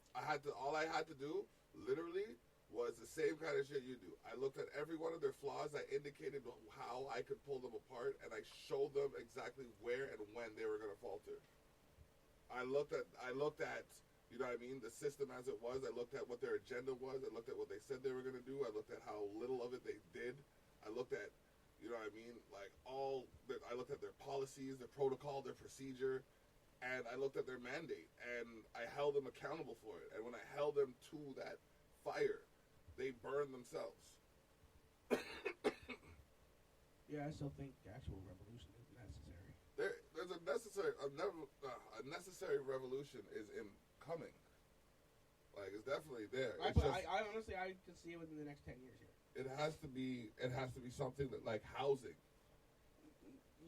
When you will see it, and the only reason that I think it was even prolonged is because we still have a left-wing government in Canada. And the left-wing governments are good at dealing with social issues, which keeps the people complaining but in their houses. Because the social issues aren't so bad. You're not walking out in the streets and fucking seeing dead people and shit. True. Once you get the left-wing or the right-wing governments into power, that's when they start punishing families and shit like that, like financially. And that's when you'll see people actually seeing it hitting them in their own houses. And that's when you'll get the rise up. If you would have seen Scheer elected in a conservative government running Canada, I wouldn't have allowed it. You would have seen, exactly, you would have seen people hitting the streets going, you're not taking away what I can barely get by as it is. You're not dropping this shit by a couple $100. You're not taking away this social program that, you know, I don't use it, but my neighbor uses it to eat. Ford was forced to put it back into place. Bro, baby bonus went down by hundreds still.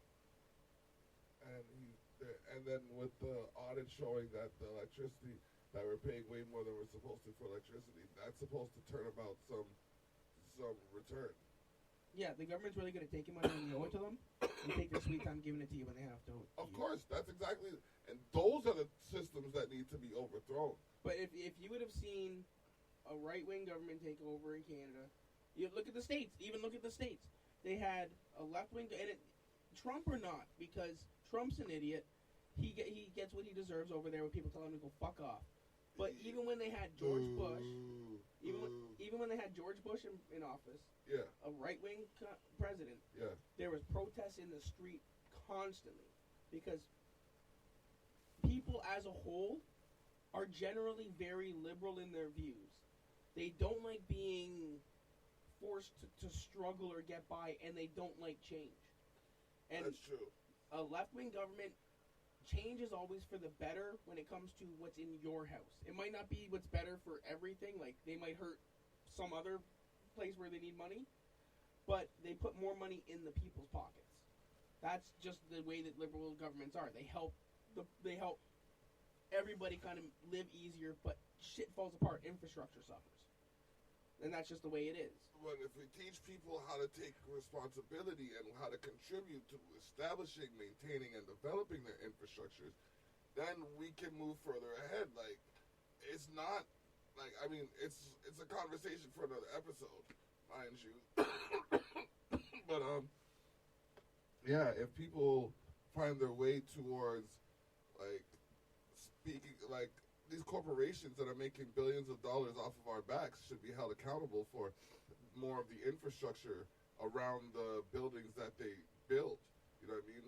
Like, there's just so much more that we could talk about, but we've hit the hour-and-a-half mark, and this is a smoky show already. So, I'm good to go to 2. Okay. Or are you not? Well, I guess this is the part where it becomes distinct conversations. Oh, you gotta... Yeah, I gotta quickly exit. All right, welcome to Distinct Conversations. For a bit, it's just going to be me talking at you, motherfucker. Aren't y'all lucky? Oh, let's see who it is. All right, cool. Who is it? Well, I'm not 100% sure. Lovable Robinson's in here. Jenny was in here. Sierra's in there. So, Jenny's going to be spying on me, making sure I don't fuck up your show. Yeah. What do you mean? That's the wife-inger, bro. The wife-inger holds it down. All right, so what we are going to talk about is cocksnocks. Oh, my God. You gotta be real. Distinct Conversations. Niagara's got a lot of cocksnocks in it. What can I say? Y'all know who you are. I ain't gonna say no names.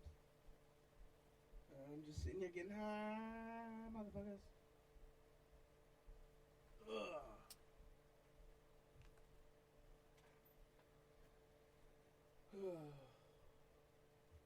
So, yeah, just a solo, distinct conversations here. I guess we'll talk about the block a little bit. So, he's got his ETN shit. Props to that. He does his 5 shows. That's some dope shit. Does a lot of shit for people. So that's dope. Yeah, shows the block. Distinct. We got myself. We got Stotty P. We got Cam. We got Jesse. We got Strat coming back, and we got Toon. That's a fucking powerhouse. I don't know what to say. None of y'all can really fuck with that. And then we got Block fucking basically with us all the time. So that's some dope shit. Yeah. I'm a little bit baked right now. Or extremely baked. One of the two. I'm not too sure yet. Either a little bit baked or extremely baked. Yeah, this is dope food that Block made up here. I'm just gonna comment on shit that's in the room because yeah, I'm not getting up to read anything, and yeah.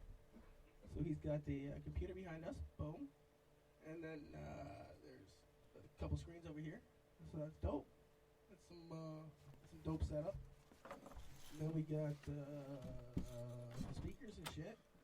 It's pretty dope. Drum kit over here. I got my weed package here. Yeah. Sounds like you're giving them a breakdown on exposing our studios, etc. I'm just really stoned. I was trying to think of things to talk about. All right. Cool. So, yeah, man. He gave you a breakdown of what's here and available for anybody who wants to collaborate, you know. Drumsticks. There's some drumsticks. And I ain't talking about the chicken kind. And yes, I do actually play the drums as well as... Oh, and he plays, where is it? Oh, it was here last week. The trumpet? This motherfucker plays the trumpet. Yeah. The trumpet's over there this time. This motherfucker plays the trumpet. Next week on Distinct Conversations. Oh, man. Block's going to play the trumpet live for y'all. Hey, at request, why not? All right. Bet. Yep. So, here we are, you know what I mean? Going into the 2-hour mark. Jeez, there's like... What do you want to talk about? There's like all the tracks, the consistency of the tracks, and the lack of... I'm not even talking about the lack of love, because there's enough love, like, globally being shown for what's happening. I mean, Envy has like 9,000 listeners. Something like that. Celebratory. And it got radio play last night. Yeah. So. On what's it called? Plugs playlist? No, on iHeartRadio. Hold on, wait, I can show you right now. Because Plugs got Cam got syndication on it. Okay. No, hold on. All right, so we're gonna research this too. Got a little bit popping off here that we want to make sure we're talking about. It's the Turf Show now. Block is back. Yeah, so if you want to check out homie Cam in syndication, so regular play on. Sorry if I slaughtered his name, Cam. If you watch us, Chukasa Radio. Oh shit! Say word. 93.5 FM. Okay. Chukasa sponsored the Niagara Music Awards this year. Okay. Yeah. Cam played. His celebratory played at 8:30 last night. Okay. On there, he's got regular syndication on there. All right, that's dope. So check that out. Fucking try to listen into that station. You never know. You might hear some distinct. Yeah. That's fire. Also, Niagara Community Radio. I play some Explosive North. Time to time. I gotta get some more music into them. But then I'm horrible for sending music to any sort of radio station. I just keep it all to myself. Or like, I put it online and forget about it. I share it. That's it. I share it a couple of times. And, like, there's so much new coming out that I forget the old. I gotta share more of the old stuff. Because it's not really that old. Like, I mean, it was made... I know, bro. Some of this shit I listen to, and I'm like, yo, this sounds so old. And I'm like, yo, I made this 5 months ago. Like, why does it seem so old? Because we make so much music. That's the thing. Like when every week you're making something new, the last thing you made, you know. Bro, the beats that we got now, I've just been listening to them like on repeat. That's in the work van, and I've already got like 10 hooks thought up. That's part of the reason why I was gonna end this a little early to see if we could have listen to some of this Christmas stuff and get that work done, get some ideas. Okay. So yeah, man. Yeah, we gonna put out some little Christmas jollies for y'all. It's Christmas time in the hood. That's all you get. That's all you get. Merry motherfucking Christmas. Oh, man. Bro, I know how I'm gonna do that hook. It's gonna be so sinister. Oh, my God. Like, it ain't gonna be no, like, ain't gonna be no cheery shit. It's gonna be like, bro, and have a bloody... Bro, that track's gonna be evil. Oh, my goodness. But Christmassy. And there's gonna be 6 sinister individuals who like it. So I gotta counter that for all my positive, happy people. Horrorcore has a market, man. I just can't put my mind in that state because it's no good for anybody else. It's just. It's a fun place to live, though. No. Yeah, bro. No, not at all. Like writing Monsters Inside, man. When I was doing Monsters Inside, bro, that track, because you free yourself when you go into that shit. Anything's possible. No, when you literally have the size and strength that I do, you don't want the free thought of negativity roaming around there because people will get hurt. It's not a matter of just on music, bro. I'm not talking about going UFC on a motherfucker. No, but that's the thing. People will get beat up a beat, don't beat up the next door neighbor. Well, no, both of my neighbors are women, and I'm not like that. Actually, all of my neighbors are women. Like I'm supposed to know that. You know what I mean? Like how you gonna accuse me of that shit, bro? Like, literally. The fuck you saying? What are you trying to say? Like, how are you trying to pin me now? Is it not hard enough being this dark? Like, no, honestly, if you think it's hard being dark, it's not really. It's hard being stuck in that psychology. Like, I can understand that. You know what? I actually had a really good buddy of mine from the States. He's black, but if you can count him, you don't have enough. His all my friends over there were black, man. I had like 3 white friends. I could count my white friends. I couldn't count my black friends. But he's really like worldly when it comes to that shit, and that's what he said. He said it's not so much the way that people treat you; it's that you're conditioned to believe that that's how they're gonna treat you. Mm-hmm. So that's how you approach every situation. Like, and and a lot of people haven't done much better over the years to show otherwise. The way he described it is like that old lady that's down the road. She may not grab her purse because the black guy's coming, but you're gonna walk differently because you think that that's how she views you. So therefore, she might perceive you as more threatening because you stiffen up. Bro, I've literally seen people cross the road with me approaching. Literally, clutch purse. But here's the thing: boyfriend, girlfriend, husband, wife, whatever. Crossroad. Here's the thing, though. That's not because of race, bro. Because I've had that happen to me too back when I was younger. It's just how you're presented. On more than one occasion? Bro, I used to walk around wearing fucking Jinko fucking jeans, baggy ass shirts, shaved fucking head, and sell drugs. Blades in every pocket. People weren't exactly happy to see me walking towards them. Yeah, but you didn't have that stereotype to overcome. You have... My own grandma told me that she would walk across the street if she didn't know me. That's someone who knows you. You still didn't have that stereotype projected on you through propaganda in the media to overcome. You're saying that white guy wearing baggy clothes on the streets never had a stereotype to deal with? I'm saying that you had other stereotypes that superseded Dangerous minds, bro. You had other stereotypes that supersede that to wash those away. Dangerous Minds, bro. Killer movie, but think about that. Don't even know what movie you're talking about. So you don't know Dangerous Minds? Bro, I don't... That's where Gangster's Paradise, the movie Gangster's Paradise was in? Bro, you don't know Dangerous Minds? I know Gangster's Paradise. She was a teacher? Maybe I do know it. Okay. Maybe I forgot the title of it. I think I might. I don't ask me to remember the plot or anything, but okay. Epic movie, bro. Epic movie. They modeled like the teacher in an inner city school movies after like that. Like yeah, I remember. The substitute movies are basically a complete model after that, except for they made the guy military. I remember the High School High. That was a spoof of that movie. High School High, yeah. Yeah, High School High was a spoof of Dangerous Minds. Yeah. Okay, that's how. I remember the spoof, but not the original. Bro, listen, man. Let me guess. Hold on, wait. You remember the cop car and the yes. car going around the guy's head? Yeah, man. And John Lovett, fucking man. What are you talking about? Anyways, no, because that's just. Oh, that was a good movie, though. See what I mean? Everybody expects a thug, but they get a nerd, and it's absurd. Yeah, see, I think Dangerous Minds. Jesus. No, but I know the movie now that you're talking about. I just had to. I pulled it up backwards, and I remember the spoof came up after the. Like, I just had to reverse the tape, so to speak. So I saw the spoof, and then I'm like, oh, that movie. Okay. Yeah. Epic movie, bro. Yeah. Epic movie. Probably one of my favorite movies growing up. Okay. But still, no. There's a lot that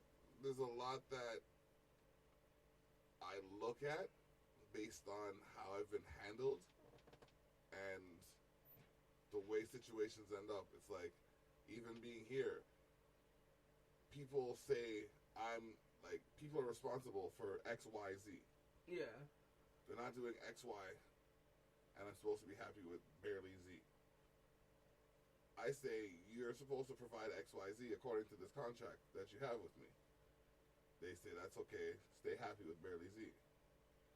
I say, I'm going to bring you in front of a tribunal or other sort of company. They say, that's fine, stay happy with Z. I say, okay, now that we're done and gone see this company and they've told you that you have to give me X, Y, and Z, give me X, Y, and Z. Okay, we're going to give you X, Y, and Z. Still waiting for a period of time where I'm not getting X, Y, or Z. Bro, these people had to be fined almost $100,000 before they actually took action. That's just idiocy in humankind there. That's ridiculous. That's why you don't have any. That's why I don't have any faith in humankind. Because nobody gives a fuck about the next one. No, you know what? I believe in humankind. I genuinely do, because I've seen enough good and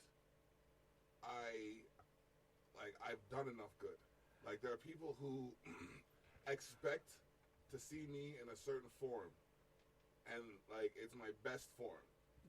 Can I give you my theory on why I don't see good in humankind? You know how much I base on my shit on like averages and statistics, right? As long as you don't mind my counterpoint. I won't mind it at all. But if you look at, like, okay, you're saying shit that you've seen, shit that you've done, that's cool and all, but that's like just this very small fraction of the earth that you're interacting with. That's all that I can control. That's all okay, that I can but connect to. When I say no faith in humankind as a whole, it's because I look outwardly and I see the shit that's going on all over the world. So do I. And I see us just killing each other. And the bad far outweighs the good right now. There's more countries at war than there are at peace, probably. I'd like to know that statistically. I don't want to make that assumption.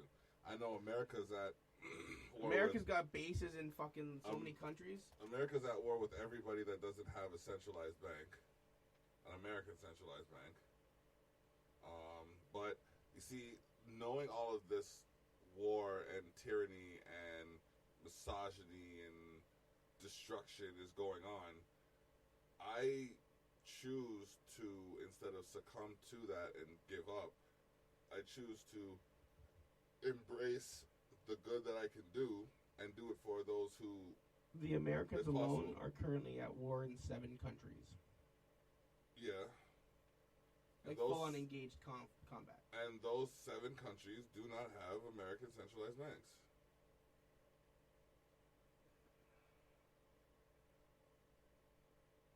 Those are the last 7. Probably. But like there's like just like look at there's wars all over the world, man. Yeah, I know. People just killing each other, man. And there's the second largest landmass that is free enough for those who can get from there to here. You know what I mean? Yeah. Like if you're, my thing is this, for example, I left Toronto because it has a violent stigma to it. Not that I couldn't navigate it, but I didn't think my daughter should have to deal with that. Our children should have to deal with that. You know what I mean? So I came to where I was raised for the first 5 years of my life. You know what I mean? To establish the grounds of like peace and their psychology and like, you know what I mean? Bring her out to the fresh air. Well, as fresh as it could be. Bring her to a couple of farms. You know what I mean? And like show her the countryside and all of that stuff, but still introduce her to technology and have her understand, like, you know what I mean? She does a tour every year where she goes all the way to her nana's and papa's house, and then she stops back at my parents' house, her grandma and grandpa, and then we pick her up or they drop her off home down here. So she spends like a week up there, and then a week with my family, and then we pick her up before school starts again. And she gets to see the countryside, she gets to see the city side, and then she gets to see the combination by the time she gets back. Yeah. You know what I mean? So it's good to help her develop like an understanding of society and sociology. And I just took a tangent because I had to cough. But it's took a tangent because he had to cough. No, I came down here because I wanted to get out of the stress, so to speak. So to leave the stress and then put myself back into it doesn't make sense. True. Which some people are doing. You know what I mean? Like, I don't know. I just have a different perspective on a lot of things. Like, even with the Dangerous Minds and High School High. You know what I mean? Yeah. It's like, it's the same time frame kind of thing, but like, it's just weird. Like, even like, as you said, I'm like, really? Is that what you remember? Like, come on, you're live on camera right now, bro. Like, but yeah, that's how I remembered it, because like, I was even a fan of Weird Al. So yeah, I said it. Still am, you know what I mean? Haven't heard anything. I'll say Weird Al had a couple little rockin' joints back in the day. Fucking Amish Paradise. Yes. Fucking great. He was creative as fuck, man. Fucking Eat It. Yeah. Was great. The video concept. Bro, tell me you went around singing white and nerdy. Oh, I'm man. just so white and nerdy. Oh, no. Oh, can we get a music video of you doing that? I don't know because, like, I'm not trying to get in a white face. You don't gotta be. Whoa. How we ain't going to a white face? Okay, good. I don't know. Maybe I'll dress it all white. I'm just so white and nerdy. Just so white and nerdy. I'm just so. Oh, God. Why did he do that to that Chameleon beat? Oh, my goodness. Riding Dirty was such a good track. Riding Dirty was a tough track still. Bro, I used to bump that cruising around with so much shit in my way. I see me rolling. And I'm just like, the irony if I got pulled over with this track playing. Yo, you know what I mean, though? Like, you're riding so dirty. Like, fuck. My boys, okay, well, statute of limitations. Okay. So, I used to drive this, and it's funny because I was talking about it today with Jenny. I used to drive this Buick LeSabre, right? It had so many ghetto factors, bro. Like, when you put your foot on the brake, it would still, like, it's still pumping like this. Still moving like forward. the compressor's going, but, like, you know what I mean? The pressure up. So I'm sitting there and shit. Like, I'm at the light for, like, it's a good ab workout for, like, a good 2 minutes. And just holding on to that shit, then just fucking let it go, you know what I mean? So fucking. Let it go. It's like, you know, he just. So fucking. So, I remember one time, one day. Take your foot off the brake. It ain't that easy, bro. Yeah, you know what I mean? One day, we all decided, okay, fuck it. Like, yo, block what he said. Like, I don't know, the, like, saga, yo. All right, fine, whatever. Fuck, saga. So, I go pick everybody up. And as soon as one of my boys gets to the car, he's like, they see me rolling. Because I had my license.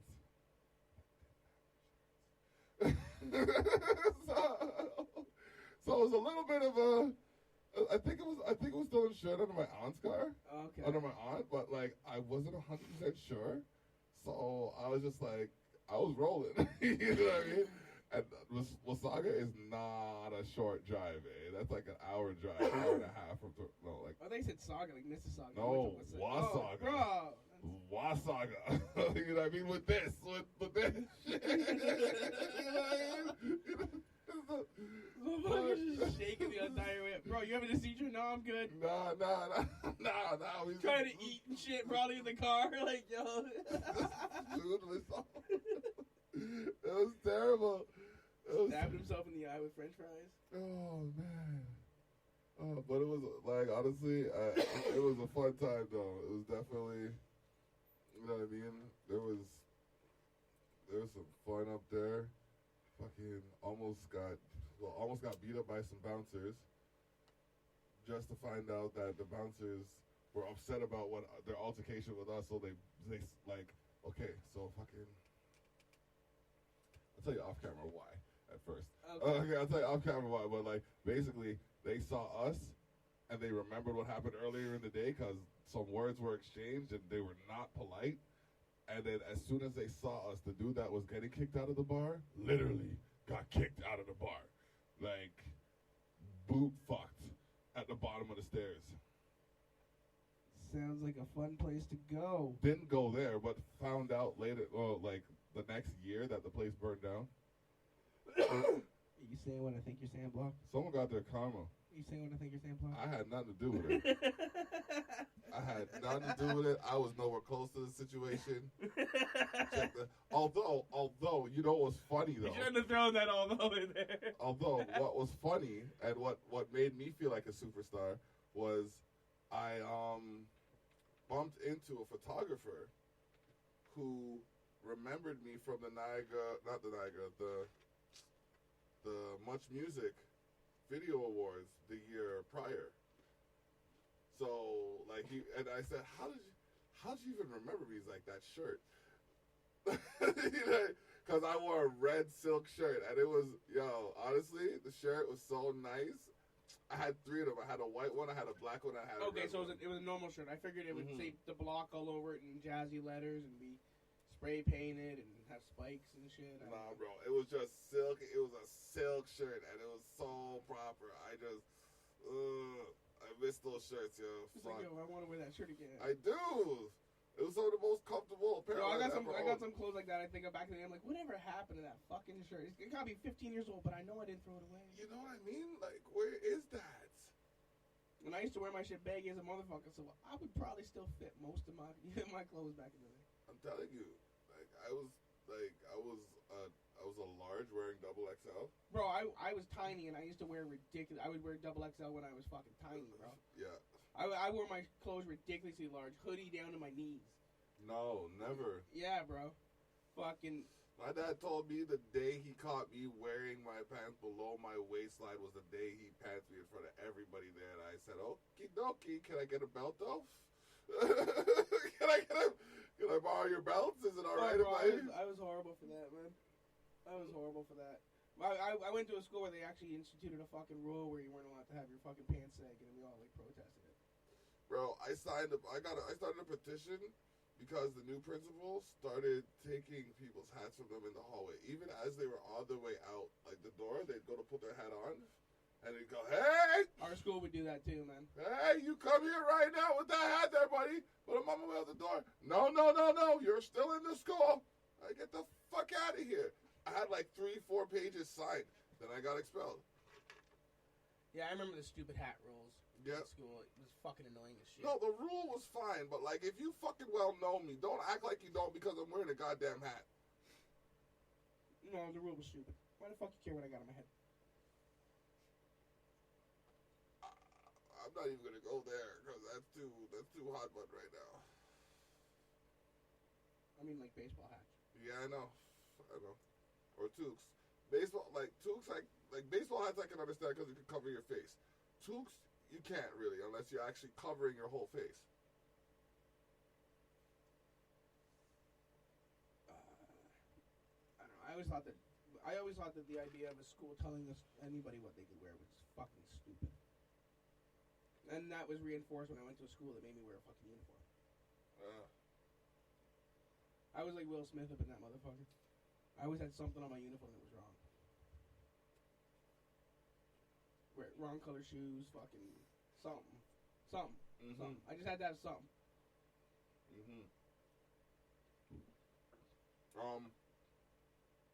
I did that for my performances in band. Okay. We're supposed to wear a white top and black bottoms. Well, I didn't fit into my brothers. I didn't have any of my own. I was colorful tops. So for 5 years, 5 or more performances a year, I wore like I had this one. I call it like astral pattern. It was like blue and it had like a stardust kind of thing on it, like a gold stardust pattern. Okay. I had one shirt that was like black with gold dragons on it. I had like different color shirts, like all different colors. So then the final year, the last performance, I said, you know what, fuck it. I came to school with my coat on. Everybody's expecting something spectacular, and they got it. I actually wore the white shirt that day. No, my favorite method, because the uniforms that we had to wear, like one of the button-up shirt that was part of it too. Yeah. So I'd wear that, but I would wear like a novelty shirt underneath. My favorite one to wear around, and this was a Christian school. Oh boy. Yeah. My favorite one, it was the word "it" with a guy humping it. So basically, fuck it. Yeah. And I would, the fuck it was like right here, and I would always walk around with like the top couple buttons like on my shirt open, so you could just see the fuck it guy or whatever it said. Like some of them would be like ridiculously ludicrous. Like it'd just be like big pot leaves on my shirt underneath, and I'm just like,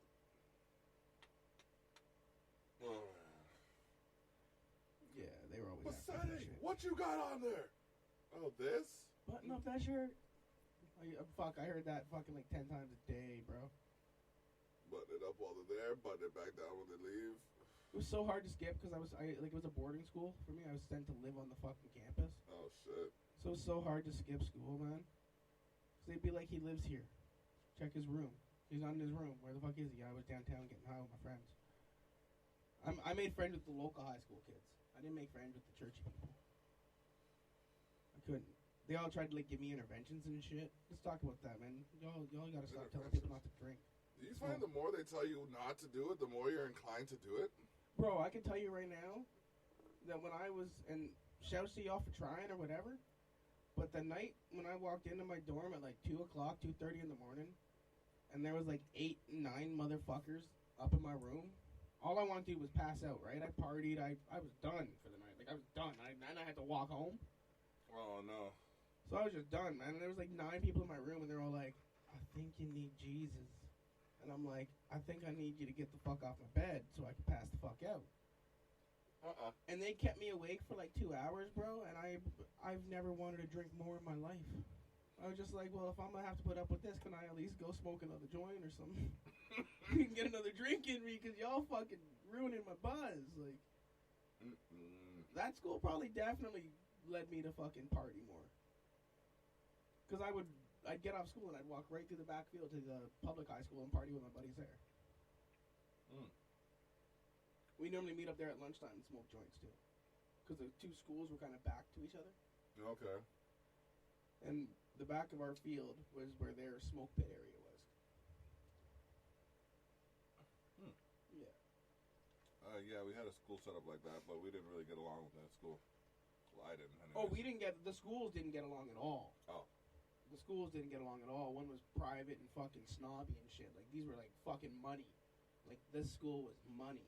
I was just sent there because they thought that fucking religion might save my fucking shit. Might fix my life or some shit. I don't know. And, but yeah, it's like rich people. Like, people have been going in there for generations. Like, grandparents went there, parents went, you know what I mean? Like, one of those kind of schools. And then the public school. So there's the public schools, the townies, and then the private school fucks. Oh, fuck. I got along with the fucking public school kids, along with a couple others, because some of us were obviously there because we were forced to be there. Like, we'd be like, yo, hey, can we smoke joints with you instead of fucking going to church with these fucking guys? Okay. So, we made some good friends that way. Right on. I think that's how I made a couple friends out in Durham. Like, this one guy asked me, shout outs to Brookings. This one guy asked me if I had a zigzag. I'm like, bro, I didn't come out, I came out here to do my schoolwork, you know what I mean? I didn't really come out here to make no friends.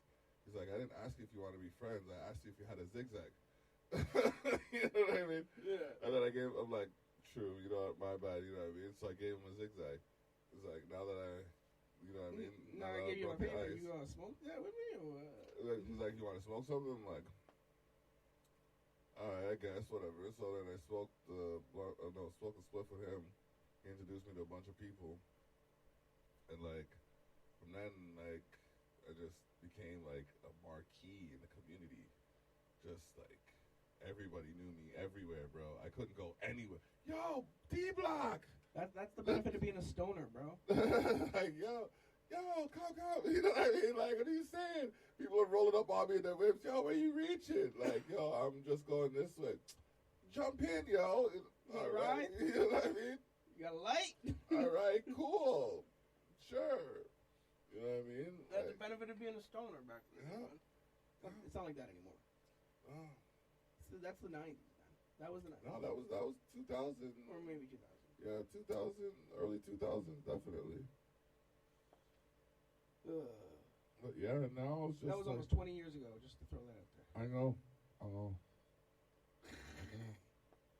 I still have similar notoriety out here, you know what I mean? Just you know what's fucked up? Are you the same way as me? Still think the 70s was 30 years ago?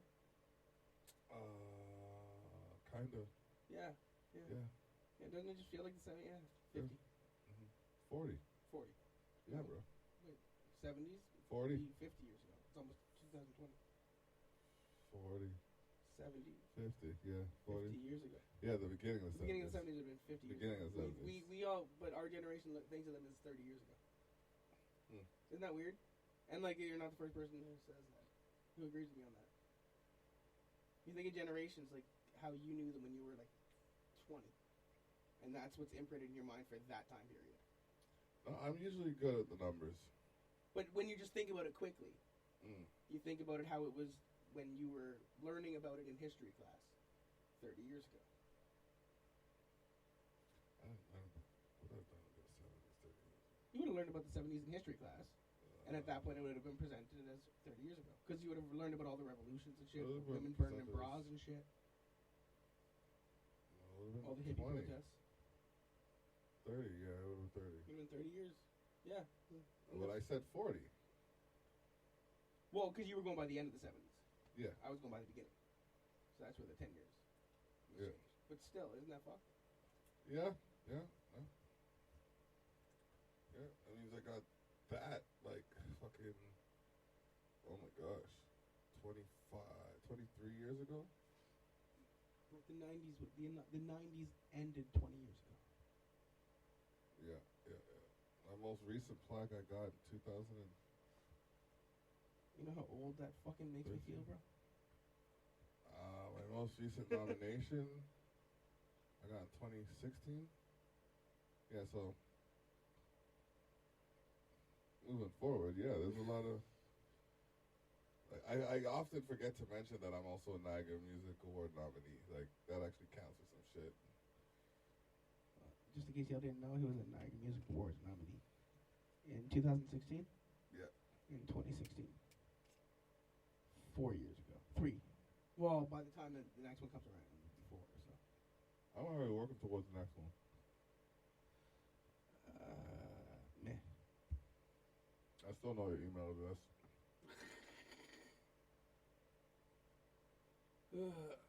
All I'm worried about is getting my 2 albums out. Excellent. Aside from that, I don't give a flying fuck.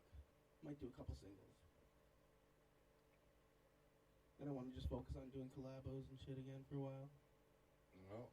And bust out another solo maybe in a year or 2. I don't know. I Got a disc I'm gonna be working on with Stott. Products of a Broken Home Volume 3. All right. I think we got 2 Stone and never really released Volume 2, but we've got like 20 something tracks for it. So I'd sit down and go through you see, this is where the elbow drop from the top rope comes in. Because, like, y'all got work that I could be helping y'all do and shit. A lot of this would be on before we were really fucking with owning our own beats and being able to properly put the shit out. So okay, so there's technicalities. Yeah, so I mean, we could drop it, but it'd be a elbow drop SoundCloud from the top drop. rope. You know what I mean? SoundCloud drop. Hard copy.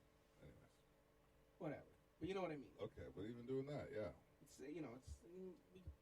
and a lot of the tracks have probably been released at some point or another. Okay. Then me and Jesse are gonna do a little tape. Okay. Me and Cam got a track or 2 coming out that we're gonna start working on soon. Okay. I know there's gonna be some collabos with the likes of with Distinct, and then some people like Pugs and Saint C coming out. So those will be dope. True. What else we got working on?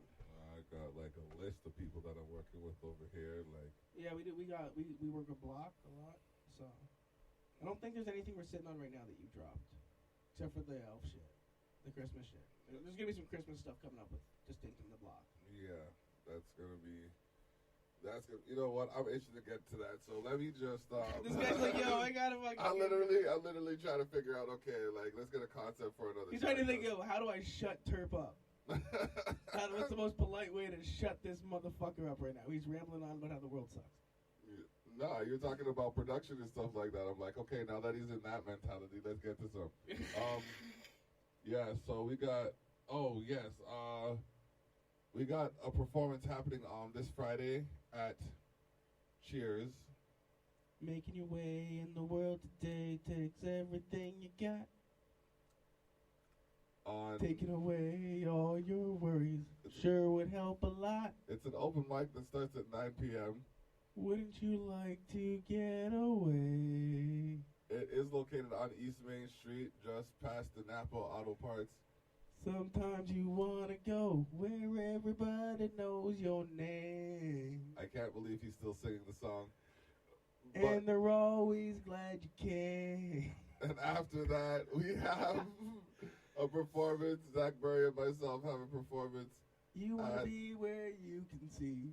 Drums are all the same. Lux nightclub. You want to go It will be a part of where everybody knows. It will be a part of the ASI Events Niagara Drop the Mic competition. So come check that out as I'm rudely spoken over while I'm trying to promote myself. I'm sorry, bro. Dick bag. Anyways, as it is, we're going to end the show because that's just how it goes. Cheers. Yeah, this Friday. Check it out. Bro, every time you mention that bar, I can't help but want to sing that song. Uh-huh. It's all good. Part of my childhood, man. Yeah. Oh, my gosh. Yeah. So many, like...